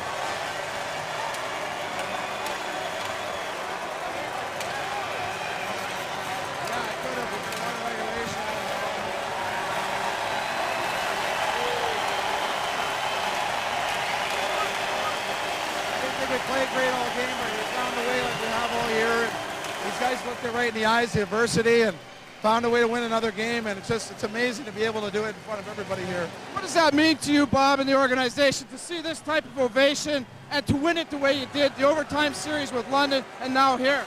It's an amazing feeling. It's a lot of work behind the last 3 years, and the arena and these people, they deserve it. The city of Windsor, just happy. Well, you deserve it too, Bob. Congratulations. Go enjoy this with the guys. We'll talk to you in a bit. Bob Bugner, now an OHL champion coach. What a job he did this year. The ice level down here, it's amazing what is happening down here. As the Spitfires, the organization, the entire organization is out on the ice. Full marks for the Brampton Battalion, though. What a season they had and the class they showed here tonight. But make no mistake about it, the Spitfires came into the series with high expectations. They came into the playoffs with high expectations after winning the OHL regular season crown, and they let no one down. Even when they were at adverse times, they found ways to come back. You heard Bob Bugner talking about it. Just an amazing effort by the Spitfires. Bill, how does it look from up top? It is unbelievable from up top. What a scene. Pandemonium just worked. And here's David Branch. Okay, hold on. Hold on.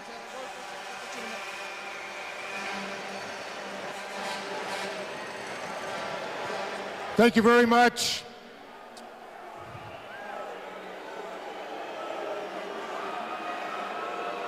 We have certainly seen an outstanding Rogers Championship Series. I'm sure you'll agree with me, in order to become champions, you must beat a great team. Once again, I'd like to acknowledge the outstanding efforts, the great season of the Brampton Battalion.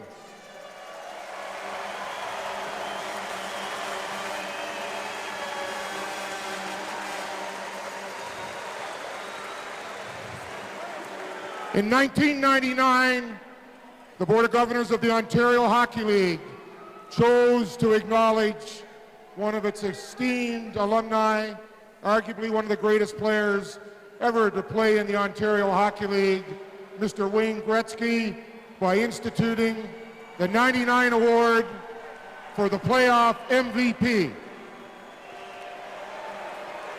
This year's most valuable player scored an incredible 16 goals, 20 assists in only 20 playoff games. He happened to get an overtime winner, number 4, Taylor Hall.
I would just like to say to Mayor Francis, his council, and to all the citizens of Windsor, I can't imagine a better way to celebrate the first year of the WFCU than an OHL championship.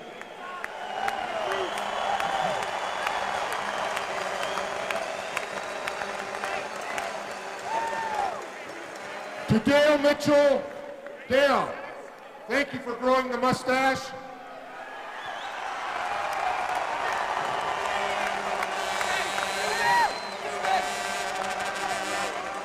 The Windsor Spitfires are just like the city of Windsor.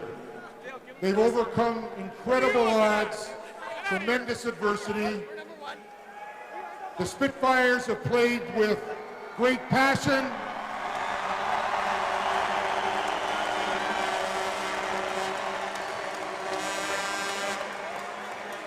The Spitfires have played with great passion, toughness, skill, and a never-say-die attitude, just like the city of Windsor.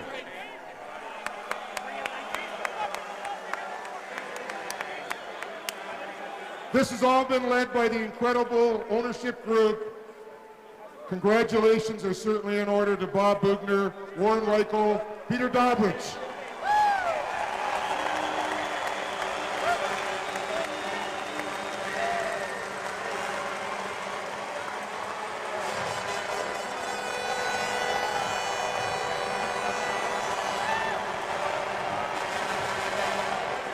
To the rest of the Windsor Spitfire staff, Bob Jones, DJ Smith, Bill Dark, Joey Garland, the front office staff led by Steve Horn, it's been a tremendous ride. And to the parents and billets of all the players, and to the most important people in the game, the players, congratulations, and I'm deeply privileged to present to Windsor's very own Harry Young the John Ross Robertson Cup.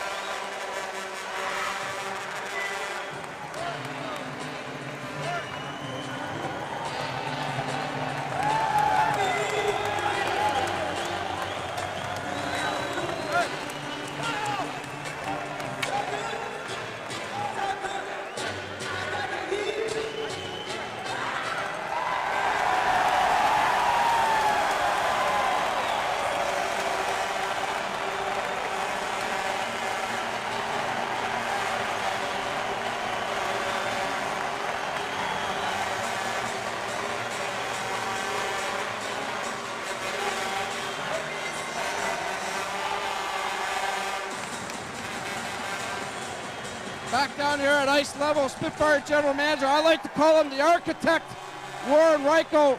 What's it feel like? What's it mean to you, Warren, to watch Harry go and grab that hardware and raise it to the fans here? It's unbelievable. I'm so happy for the city. I'm so happy for the players. It's unbelievable. They battled through everything. You can just hear it. We went through everything. Death of a teammate, how lousy we were our first year, and we really came to play, and tremendous coaching, tremendous fans, and it's just unbelievable, and I can't be happier. I'm so happy for the city here. We need a lift, and we're not done yet. I'm telling you right now, we're not done yet. I like that, Warren. You won a Stanley Cup with the Avalanche, of course. You did it as a player. Now you're the architect of a team. What's the difference in it, Warren, or is it all the same? You know what? You play with guys that care. You know how the kind of guys you want in your team, you want to go in the trenches with. We did that. Greg Nemish, big body. Lane McDermott. Andre Lacciona, sensational skill. Ryan Ellis playing above his ears. Just everything. It's Angie's showing everyone who he really is. He won the game for us tonight. He certainly played an outstanding game. Warren, now as you prepare for Rimouski, you said you're not done yet. Talk to me about getting set up, where the team's got to go, and what are you expecting there? Well, we're going to enjoy this, and we're going to get our thinking caps on tomorrow. My little daughter's got first communion. I'm going to enjoy one day. We're flying Wednesday. Families are going on the bus. We already got it well scouted. I got friends over there. and we're gonna do it up. We're gonna do it up. We got to be ready. All we got to do is win 4 more games here. You only get one day off, Warren. Enjoy it. Congratulations to you and Bob. Outstanding. We're proud of you. It's a great moment. Thanks for the city, too. They've been unbelievable. All right, go enjoy this, Warren.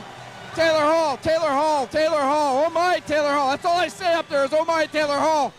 You know what? You always seem to find a way, Taylor, to exceed expectations. You seem to find another gear. Talk to me about scoring the winning goal and just how great of a playoff run you had. Yeah, for sure. I had a great playoff. I'm just happy to be with these guys. To win something like this with these boys is something I'll never be able to forget. And score that winner is something that's just the best feeling in the world. Talk to me about the crowd here right now, Taylor, and what you're experiencing here. A packed house, and the city's going through tough times. That's no secret. What's it mean to you to be a hero, I guess, of sorts right now and scoring that winning goal and getting this crowd out of their seats? Yeah, this is all for the crowd. We realize what's going on with the economy and stuff, and this is something we want to put them to bed with. It's really exciting for them and for us, and we appreciate the support immensely. All right, Rimouski's next. Keep it going, and congratulations on this, Taylor. Enjoy it. Yeah, thanks, Tom. All right. Greg Nemes, Andrew Engelage. Give me Andrew Engelage. What a story you're turning out to be, Andrew. Nobody's giving you any love here, but except for Spitfire fans and the Spitfires. What's that all about? Oh, I don't know. I mean, it can't feel any better than to come through in the clutch for the boys in a game, closing out game like this, and to be able to do it was unbelievable. And I'm glad to say it was a difference maker in my last game. Yeah, exactly. You lead me into my next question. What a way to go out and finish your junior career here in Windsor. You've got Rimouski up next. It's not done yet, but just the same, your final game here at the Windsor Family Credit Union Center. How much does that mean to you? Oh, it's unbelievable. I mean, to go out on top like this in front of the home fans, hopefully they remember the sweet memories right now. And I know this is something I'll never forget, and this could be a pinnacle of my hockey career right now. I think you got a long run ahead of you, Andrew. Congratulations. I want to get the captain in here. Very young, a Windsor native. Boy, I couldn't be more happier about this one. Did you ever dream it? Did you envision it? Oh, this is everybody's greatest dream, and it's come true for me. I mean, I'm just glad to be here for this city, winning this, being a hometown kid. I mean, you can't ask for more. Give me your thoughts, Harry, when you got the J. Ross Robertson Cup from Commissioner Branch. What went through your mind right away?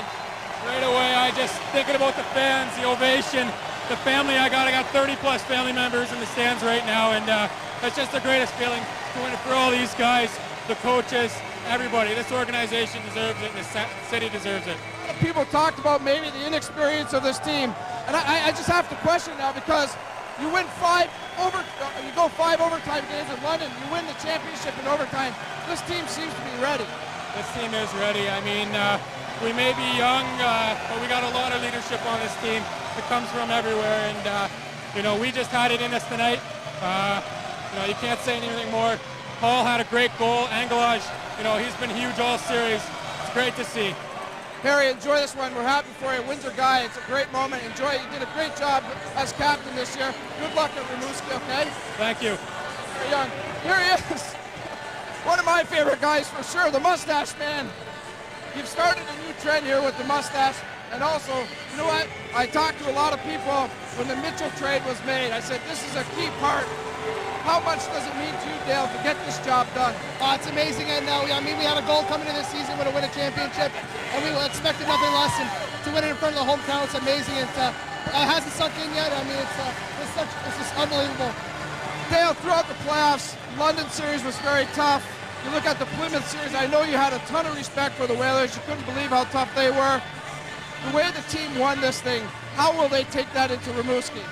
We just got to know that, if we get down in games, we can also come back. We learned that in the London series. And crucial the Memorial Cup to win games and to keep leads. That's what our goal should be. And I mean, it's going to be an amazing trip. And I mean, we just got to live the moment right now. Any, I guess, Dale, for yourself, as I mentioned when you came to Windsor, this was talked about from day one, I think, when you got here, wasn't it? Absolutely. I knew I was coming here right after the trade was made, but I mean, nobody knew about it. And I mean, was I upset? Not at all. I mean, to come to a franchise like this, and especially coming to the new arena, it's amazing, and I loved it. Go enjoy it, Dale. Well earned. Congratulations. Dale Mitchell, another local product who just kept getting better and better and better. Boy, oh boy, what a role for you, Eric Wellwood. I'm sure you're going to be calling your brother up at some point tonight, but talk to me about the emotion and what it feels for you to be at home and win an OHL championship. I'm just so proud of everybody. I mean, beginning at the 3 years ago when we were the worst team and we worked so hard, and to finally feel it, what a relief it is, and what a feeling. Tell me, Eric, was there any point in the playoffs where you guys thought that maybe this is, I guess not a turning point, you won every series, but that you needed a turning point and to stay focused? I think every time that we lost, we realized that we had to come back and win. And I mean, we went through a lot of adversity throughout the playoffs, and we really pulled through. All right, Eric, go and enjoy this one. Good luck in Rimouski. Also right here, one of my favorite guys for sure, Mark Condaria, one of the premier shutdown guys in the OHL. We all see it game in and game out. Mark, talk to me about winning this championship and what it means to you. Actually, you know what? You go enjoy this one. We're going to let Mark enjoy this. He's got to get in that team picture, but what a story unfolding here for Windsor fans, for the Spitfire organization. Again, you heard Andrew Engelage, you heard Eric Wellwood talk about it. You heard Warren Reichel talk about how 3 years ago this team wasn't even really on the map. They decided to revamp the entire hockey club, restructure everything. The end result, 3 years later, an OHL championship. You have to admire the way Bob Bugner, Warren Reichel, the entire Spitfire staff and team stuck to their game plan. At times they were questioned, people were scratching their heads at times. These guys didn't flinch. They had a game plan, they were going to go with it, and this is what they wanted, and they got it. So Spitfire fans are enjoying it. We're going to get a couple more interviews down here, but Bill, I think you're up in the box with Kara. How's it looking up there? Well, up here it is unbelievable. The noise that you can hear the crowd in Kara is just unbelievable here at the WFCU Center. This is outstanding. You know what the greatest thing was? There's so much Windsor support. When we had an arena that fit 3,000 people, we packed that. And you know what? Windsor came and doubled that and packed the WFCU Center. So this is so wonderful for the Windsor fans as well. Spitfires, in fact, averaged over 6,100 fans during the playoffs, and just fantastic. Here's Domenic Papa with, he's got somebody down below. Dom, go ahead. I'm with the dog. I'm with the dog right here. DJ Smith, another Windsor guy, a former Spitfire. You didn't get to do this as a player, DJ, and I know you certainly feel the pain with that, but this has to make up for it somewhat. Absolutely. You know, I've been a Spitfire fan since I was born, so, you know, we put a lot of time in this. This is the closest team I've ever been around. These guys have done everything together, you know, since the new ownership come in here. You know, these kids have become best friends on and off the ice, and it paid off tonight. Talk to me about the playoff run, DJ. There were tough times, tough moments. You look at that London Series 5 overtime games. You look at the Plymouth Series, they gutted it out there. What made this team keep going? I'll tell you what, we started the year, we had one focus to win it all. We wanted nothing short of that. You know, London gave us a heck of a series. That's one heck of a hockey team. It could have went either way. It's like someone was on our side the whole time, and I think we know who that is. Absolutely. How do you prepare for Rimouski now, DJ? I know you're going to enjoy this for the day, but obviously there's still work to be done. Oh, absolutely. Like any true Spitfire fan, we know we want to close this thing out. We're not going there just to show up. We're going to go there and try and win this thing. So we're going to take a day off here, and we're going to get back at it and try and scout some of these teams and see what we can do up in Rimouski. Great stuff, DJ. Good luck, and thanks for everything. Thanks, Tom. All right, DJ Smith, another key element. This guy is such a special player, brought in at the trade deadline. I know you remember winning a championship last year with Kitchener-Scott, but is this the same feeling, or is it any different? It's a little different. You know, it's always good to win an OT, and there's no better feeling than winning a championship. I just want to get back to that Memorial Cup and get that feeling. You lead me right into my question there, Scott. How gratifying to get another chance to win a ring at the Memorial Cup. And again, you look at this team, I thought that Kitchener team was phenomenal last year with Pete DeBoer and Steve Spott at the helm. You look at it here, Bob Bugner and Bobby Jones, DJ Smith, and you guys are in. You guys are a big part of this. That's why you were brought here. How do you figure the team will do it, and how much experience do you bring into that and get the guys ready? Well, it's not going to be easy. You know, the teams out west, they're all tough teams, and they play tough hockey. So, you know, we're just going to have to play the way we did against London and the way we did against Brampton there, sorry. You know, we should be all right. You know, we'll give ourselves a chance to win, and, you know, we just can't take a night off. Memorial Cup, one loss really sets it back, and, you know, so we just got to get a good start there and take it to the finish. Hey, Ben Schutron, you get another chance to go to the Ben Schutron, you get another chance to go to the Memorial Cup. What's that mean to you? It means the world to me. I mean, to end my career on a note, playing the biggest tournament in junior hockey, get another chance at that trophy. Words can't describe the feeling. Kitchener last year, Windsor this year. I just asked Scott, is there any difference in it, or is it the same thing? I don't know. I can say I guess we're always taking it for granted. I mean, the feeling hasn't sunk in yet. We're so fortunate to win twice in a row and to do it with all our friends. It's amazing. Tell me, guys, and both of you guys, I'll throw it even at you, Josh. You were part of that Kitchener team, but how tough is it the first time to win a championship, and is it any tougher the second time around? Oh, I mean, it's definitely a lot tougher the second time around. I mean, you know, it's a dream come true to win one, but when you win two, it's even more special. What do you think there, Brent? Is it tougher this time? Oh, it's just as tough. I mean, we didn't have to go to 7 games this time, but I mean, Brampton, they gave us a run for our money, and I mean, we got a power play in overtime. You know, it's a tough way to lose for them, but I mean, we'll take it. We got the win. Where do you see this going now, Ben? I know you, Scott, I know you mentioned how tough it is at the Memorial Cup. What is the difference between the Memorial Cup and the OHL playoffs? Well, it's just one game elimination pretty much. You know, you don't really have a second chance if you lose the first game or anything like that. So you just got to make sure that they all count. Great. The celebration's begun. Enjoy it, guys. Congratulations. Good stuff. One more guy I want to talk to, Jesse Blacker. This is the biggest smile I've seen on your face all year. You've worked extremely hard, Ben, but you know what? You're going into your draft here. What a way to go into it, winning an OHL championship. Talk to me about that. You know, this is one of the best days of my life. You know, it's great, especially with these guys. These guys are awesome. You know, I don't even know how to describe it right now. You got something you got to do yourself to feel, and you know, it's unbelievable. As it went through, you know, going through the playoffs, of course, so many key elements to it. What did you learn out of it all, Jesse? What was the biggest thing you'll take out of this? You know, you can't go in nervous. You can't grip your stick too tight. You got to go and relax, and you got to play your hardest. And you know, we did that, and you know, we're the chance for it. All right, good stuff, Jesse. Enjoy the trophy and the times, and good luck in Rimouski. Good luck, Tom. All right, that's Jesse Blacker. As you can see, there are a lot of happy faces down here. A lot of the fans still around, and what a great night for Windsor. What a great night for the Spitfire organization. Let's go back upstairs. I believe Bill and Kara are still up in the booth.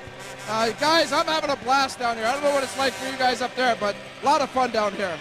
Well, lucky you are down there, Dom, but Tara and I are having some fun upstairs too because, but yes, this is what happened here, folks. Instead of the Spitfires to the Memorial Cup, the winning goal by Taylor Hall.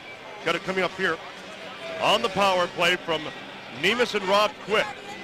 Hall gets it back to the point. Quitt with the shot. The rebound, Hall going around McCollum, and he deposited in the goal. And the Spitfires win it at 2:09 of the first overtime period. And after that, pandemonium reigned. Kara, your final thoughts on I'm just so excited. You know, talking to everyone during the year, they said, you know, the Spitfire year was going to be next year. Warren Reichel said, no, it's happening this year. So all that positive energy, you know, just infected the whole team, infected the city. So good luck to them, and good luck, good skill when you go to Rimouski. And boys, bring us back some more hardware. Yeah, you know, Kara, it's been a magical ride all season long, and it's continuing. And let's watch this again, and we would ask you folks out there to watch and listen. This is unbelievable.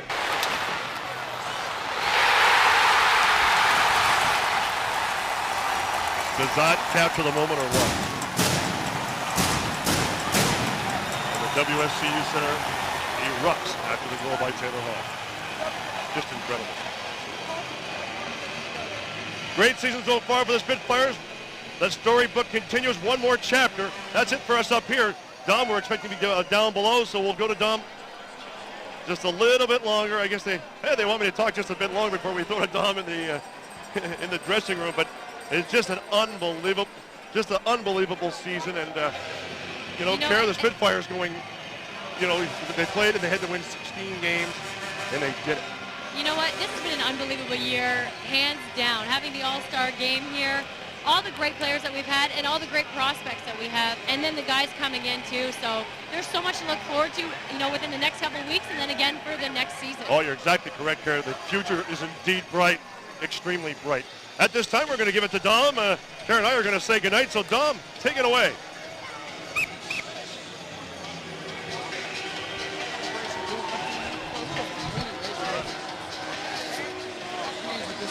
Back 3 years ago was Greg Nemes, first-round pick of the Spitfires. He was the first-round pick, first selection of the Spitfires under the new ownership. And Greg, you went through those growing pains with Mark and Adam and guys like that. And it just has to be so much more gratifying for you guys to come away with a championship here. It's unbelievable. You know, you can't put it in perspective. That first year was tough, but the feeling I have right now is undescribable.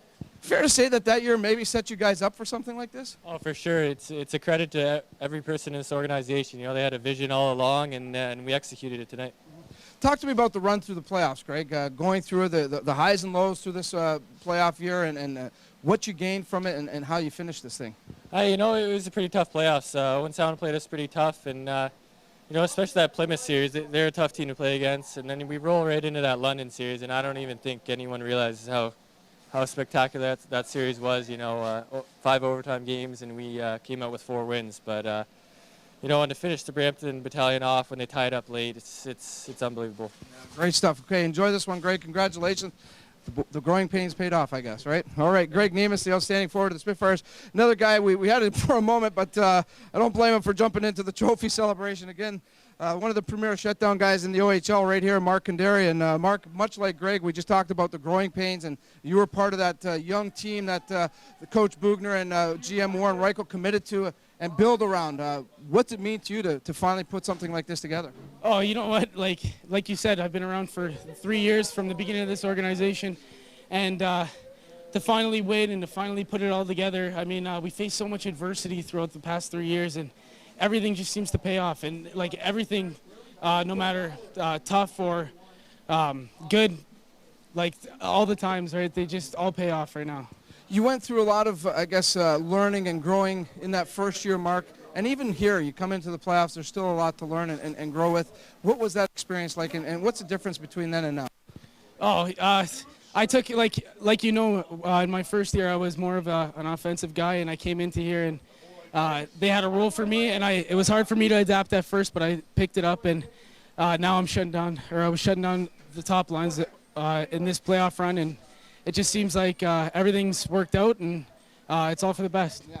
Talk to me about, we did an interview a couple of games ago with you, Mark, and we talked about playing against every team's top line, Tavares with London, of course, and McRae, and here you have Cody Hodgson and Matt Duchesne. Of course, Owen Sound has Joey Hishin, guys like that. What's that like game in and game out, and when you accomplish this, you look back and say, wow, this was an amazing thing? Yeah, I mean, I went up against, not me personally, we all did. We all went up against the best teams, the best players, guys that are going to make a career out of this game, and we shut them down. And we look back and we say, wow, it was unbelievable how far we've come as an organization just to win this. It's just great. Okay, talk to me about how anxious you are to get to Rimouski now. Of course, you're going to get a day off and rest a little bit, but you have to be anxious to get there. Oh, yeah. I mean, I want to say that we're going to be going straight to bed, but not tonight, I don't think. I think we're going to do some partying tonight and just relax, you know, have a great time. Enjoy this for the next few days and then just get right back to work. Dish of pasta, I think, is in order, right, Mark? Yeah, I wish. All right, good stuff, Mark. Congratulations. Job well done, Mark Condary, of course. What about this guy right here? You know what? This guy gets absolutely no attention out there. Jake Paulin, the longtime dressing room attendant. We'll get everybody here tonight. And Jake, you were around in '88 when CompuWare won this, and now you're around here again. Boy, and from what I understand, this might be your last year. It is my last year. Yep. Right, so Jake Paulin exiting after this year, but what's it mean to go out like this? Oh, great. I started like this, and it's great to go out like this. Just hope they bring the big one back. Yeah, we need the big one. When you look at this team, Jake, and as I mentioned, you were around in '88. Do you see similarities? Oh, yeah, a lot of similarities. But it was a different brand of hockey then than it is now. But, yeah, it's very close. All right. Yeah. Anything special to celebrate this thing? Oh, I don't know. I'm just so excited I don't know what to say. Right. Just a wonderful feeling. Absolutely. Well, go enjoy it, okay, Jake? Good stuff. Jake Paulin, longtime dressing room attendant here. Another guy, Mark Turner, is here with us. Mark, turn that video off for a second. Give us some video time here. Mark Turner, of course. I'm not supposed to be stepping on his logo, but Mark, a former OHLer, former Spitfire, and now one of the assistant coaches. He does a lot of the video work for the team, and you know, we talk about the team on the ice, Mark, but I just admire the team that Bob Bugner and Warren have with you and Mark Cadotte, DJ Smith, Bobby Jones, and what a job you guys do. Tell me, what's it mean to you to put all this together and come away with a championship? Oh, what a great feeling, you know. I was a player back in '88 when the Windsor Spitfire team won the OHL Championship back then, and to be part of this team is great, you know. All the credit goes to Bobby Bugner, Warren Reichel, and Pete Dobrich. First class from day one, you know. As a Windsorite, I'm very proud to be part of this team, and what a great day for the city. When you were going through all of these playoffs, Mark, and you're breaking down the video and you're trying to pick things out, and of course there's a lot of stuff that goes on. Teams are changing strategies, always how tough was that? You know, it's very tough, but you know what, once again, I'm very fortunate because I have great people to work with, and Bobby Bugner, DJ Smith, Bob Jones, Billy Dark, Warren Reichel, great guys, you know. They work very hard, they're committed to the game, and they're committed to the team, and that paid off in our success this year. When you mentioned the '88 team, you saw that team, you played against that team, you knew what they were like, and you look at this team, you know, we want to give credit to the opponents, no question about it. This is a tough run. This is a tough thing to do to win an OHL championship, but how good is this Spitfire team, Mark? Oh, it's unbelievable, and like I said, I did have the opportunity to play against the '88 team with leader there, Adam Graves, and that was an unbelievable team, and give credit to Tommy Webster and Paul Maurice and the Carmanis family, but this team is unbelievable. These kids have been committed from day one this season. They work very hard, and for this result, it's a great reward for this organization. You're a big part of it, Mark. Congratulations. Enjoy this. Good stuff. All right, Windsor native Mark Turner. Justin Shug. Wow. This has got to be so gratifying for you. Of course, you come over here in a trade with Oshawa, and I know they had some plans for you. There was always that trade rumor circling that Justin was going to be moved, but you're still here, and now you're going to get an OHL ring. What's that mean to you? Oh, it's phenomenal. I mean, the trade obviously worked out coming here, and it obviously worked out for the best for me and my family coming here and winning a championship. Tell me, Justin, going through the rigors of a playoff run like this, the ups and downs, the highs and lows, and how you're going to grow from it. As a young guy, I mean, you don't get these opportunities often, and being one of the 300 players in the OHL, this opportunity doesn't come often, and there's a lot of scares, you know, when you're in overtime, but a lot of nerves too, but we obviously accomplished what our goal was. Well, it's a good goal, and you got one more to go, right, Justin? Yeah, for sure. Big time in Rimouski. Enjoy it, Justin. Enjoy it. First-year player right here, Austin Watson. Boy, oh boy, you were thinking about heading to college, but I don't think you have any regrets right now, right, Austin? Oh, no, definitely. This is the best choice for me. I mean, it's an awesome experience. This is my first year. It's great. Yeah, what's that mean? I mean, you know, players go an entire career and they don't get a championship. You do it in your first year. Yeah, it's just a great opportunity for me, and then hopefully in the years to come, hopefully we can repeat that. But I'm just going to live it up right now, enjoy the moment, and I'm real happy right now. And you probably get to go to a city now that you've never heard of or seen before, Rimouski, and experience another great event. Oh, exactly. I mean, the Memorial Cup, something everybody shoots for that plays in this league, and to do my first year is just a great accomplishment. All right, Austin, go and enjoy this. Congratulations. Another guy right here, Connor O'Donnell. Yeah, I know he's giving out a lot of hugs tonight.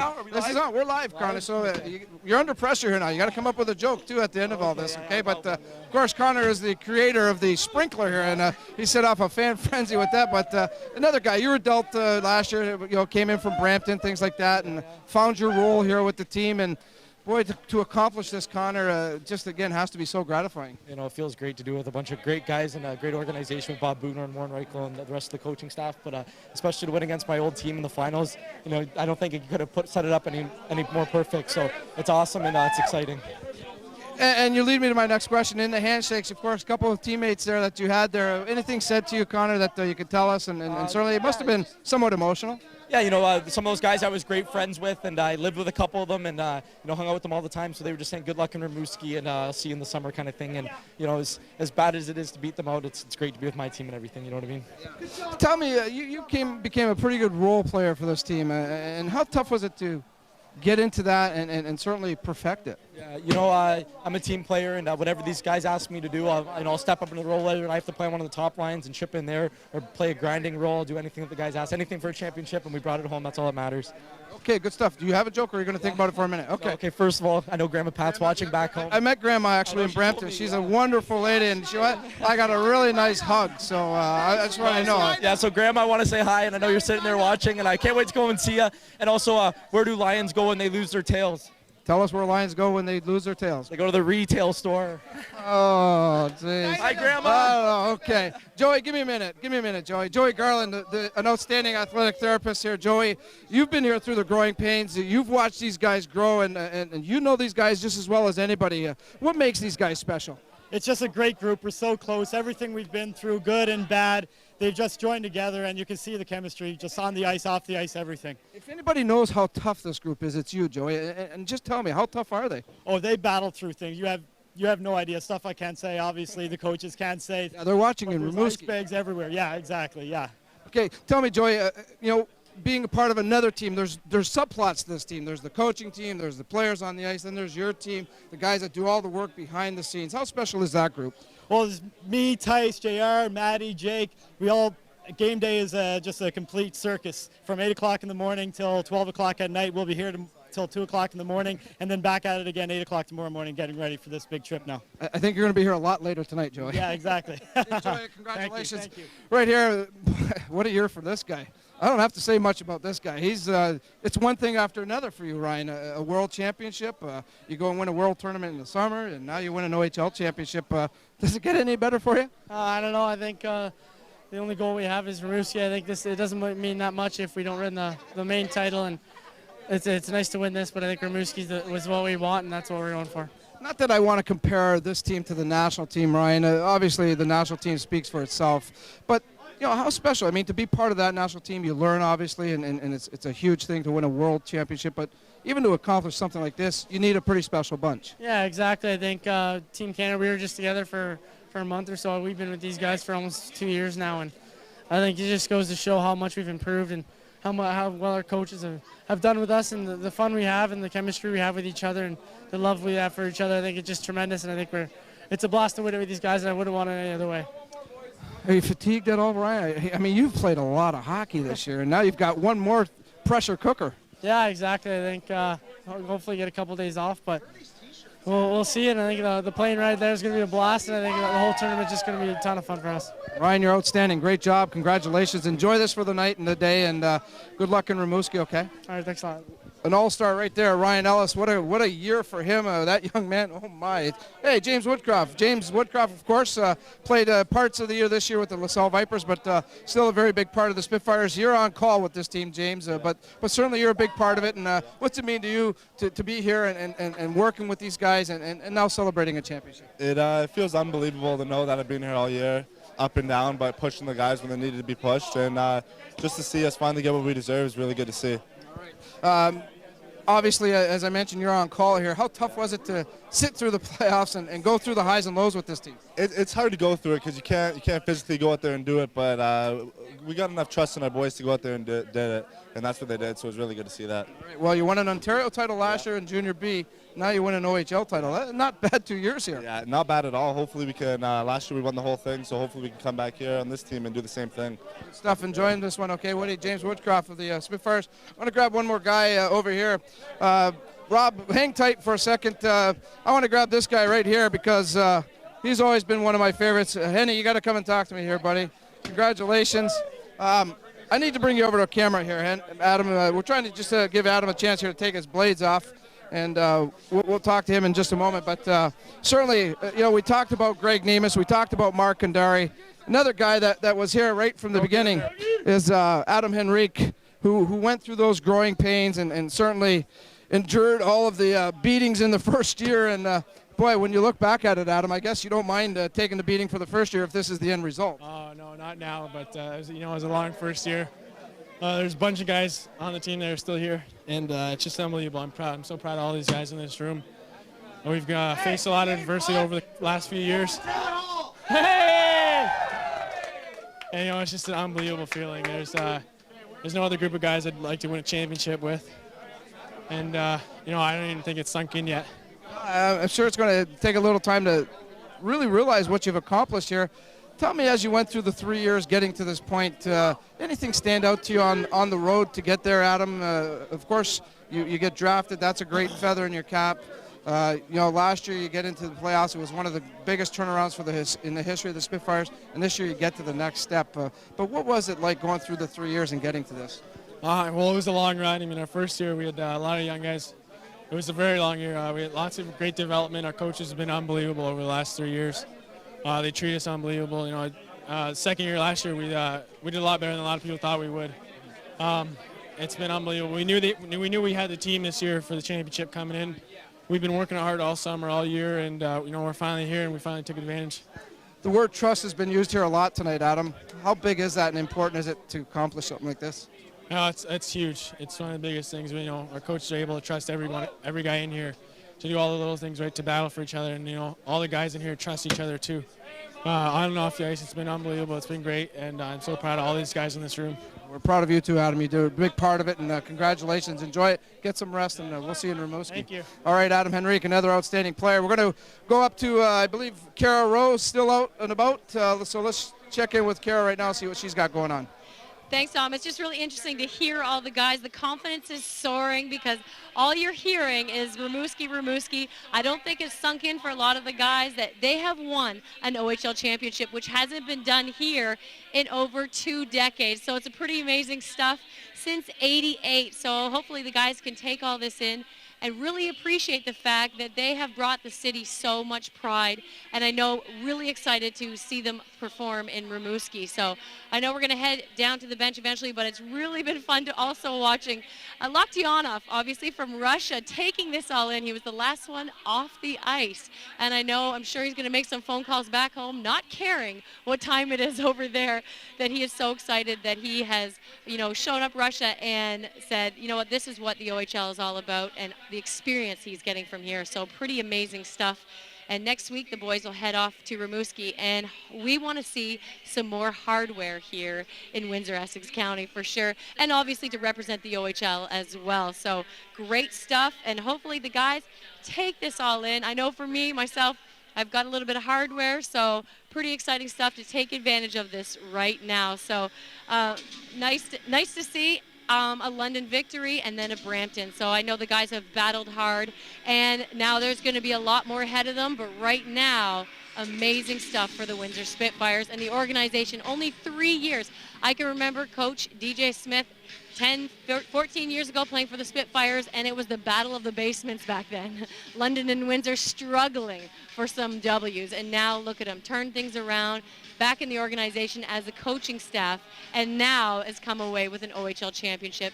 Amazing stuff, and Windsorites, Windsor natives, Bob Bugner and Warren Reichel, able to bring an OHL championship to their city. Let's go back down to ice level with Brian Trenholm and Domenic Papa.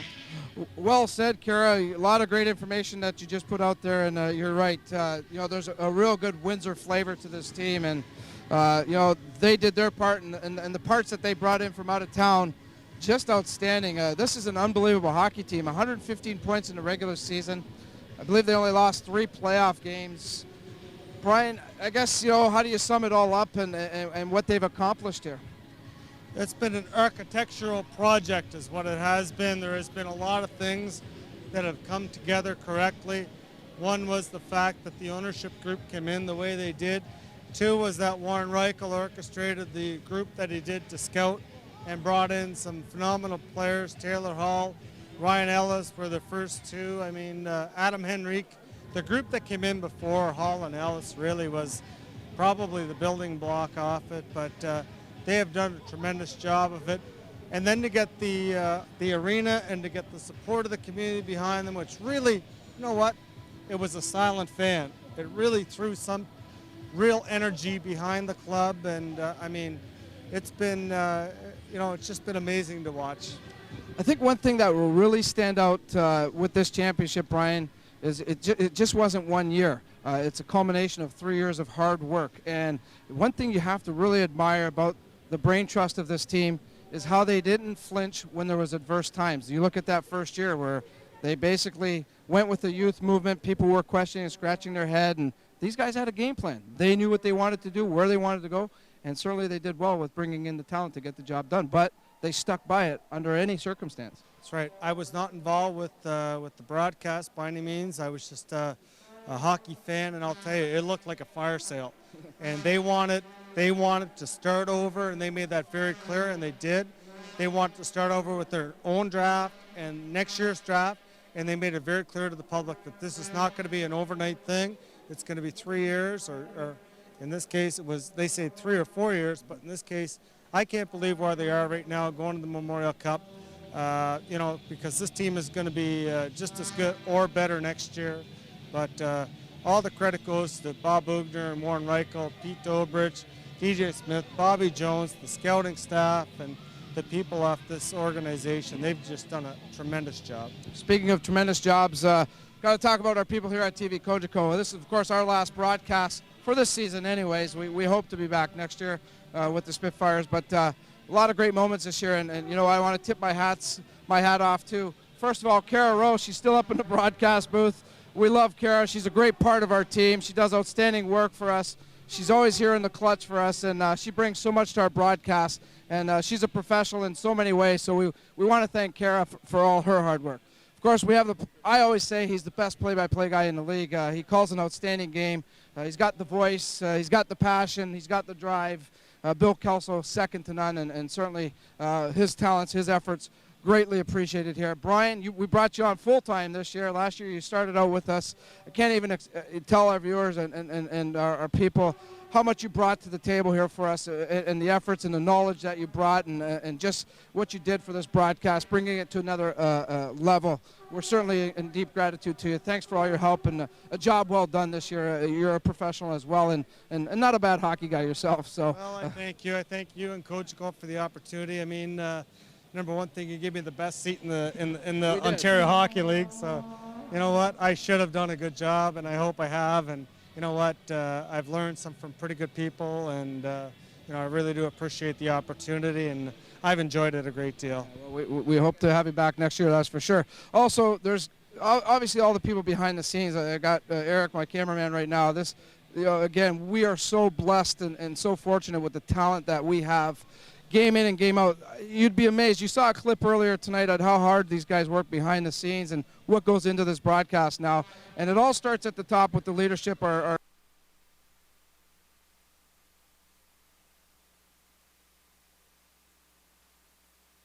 He talks to us, communicates constantly with us. He's a true pro himself. Then we have Wayne Jenner and Paul Tan, who really head up this team and this staff and our crew here. They give us the direction. They make us look awfully good. They push all those buttons, and without those two guys, for sure, Wayne Jenner and Paul Tan, I'll tell you, we'd be a bunch of guys, a bunch of people here working at the arena every week, but we got such great guidance from them. Talk about trust. We talked about it with the Spitfires. We trust these guys, and they've never let us down. They're just phenomenal to work with, and certainly made my job so much easier. I'm just in deep, deep gratitude to them, and thank them for all their hard work. The other group we have to thank, of course, is the fans, the viewers. We talk to them a lot. We get the best job in the world here calling these games. We have fun with it. We have passion, and the fans certainly make us feel a part of what they're experiencing, a part of their home. And we're certainly very, very much in deep gratitude to you for tuning in every game, enjoying what we do, and certainly giving us encouragement. And we appreciate all the comments and the support that you give us throughout the season. So thank you on behalf of everybody here at TV Cogeco. The Windsor Spitfires, we have to thank them as well.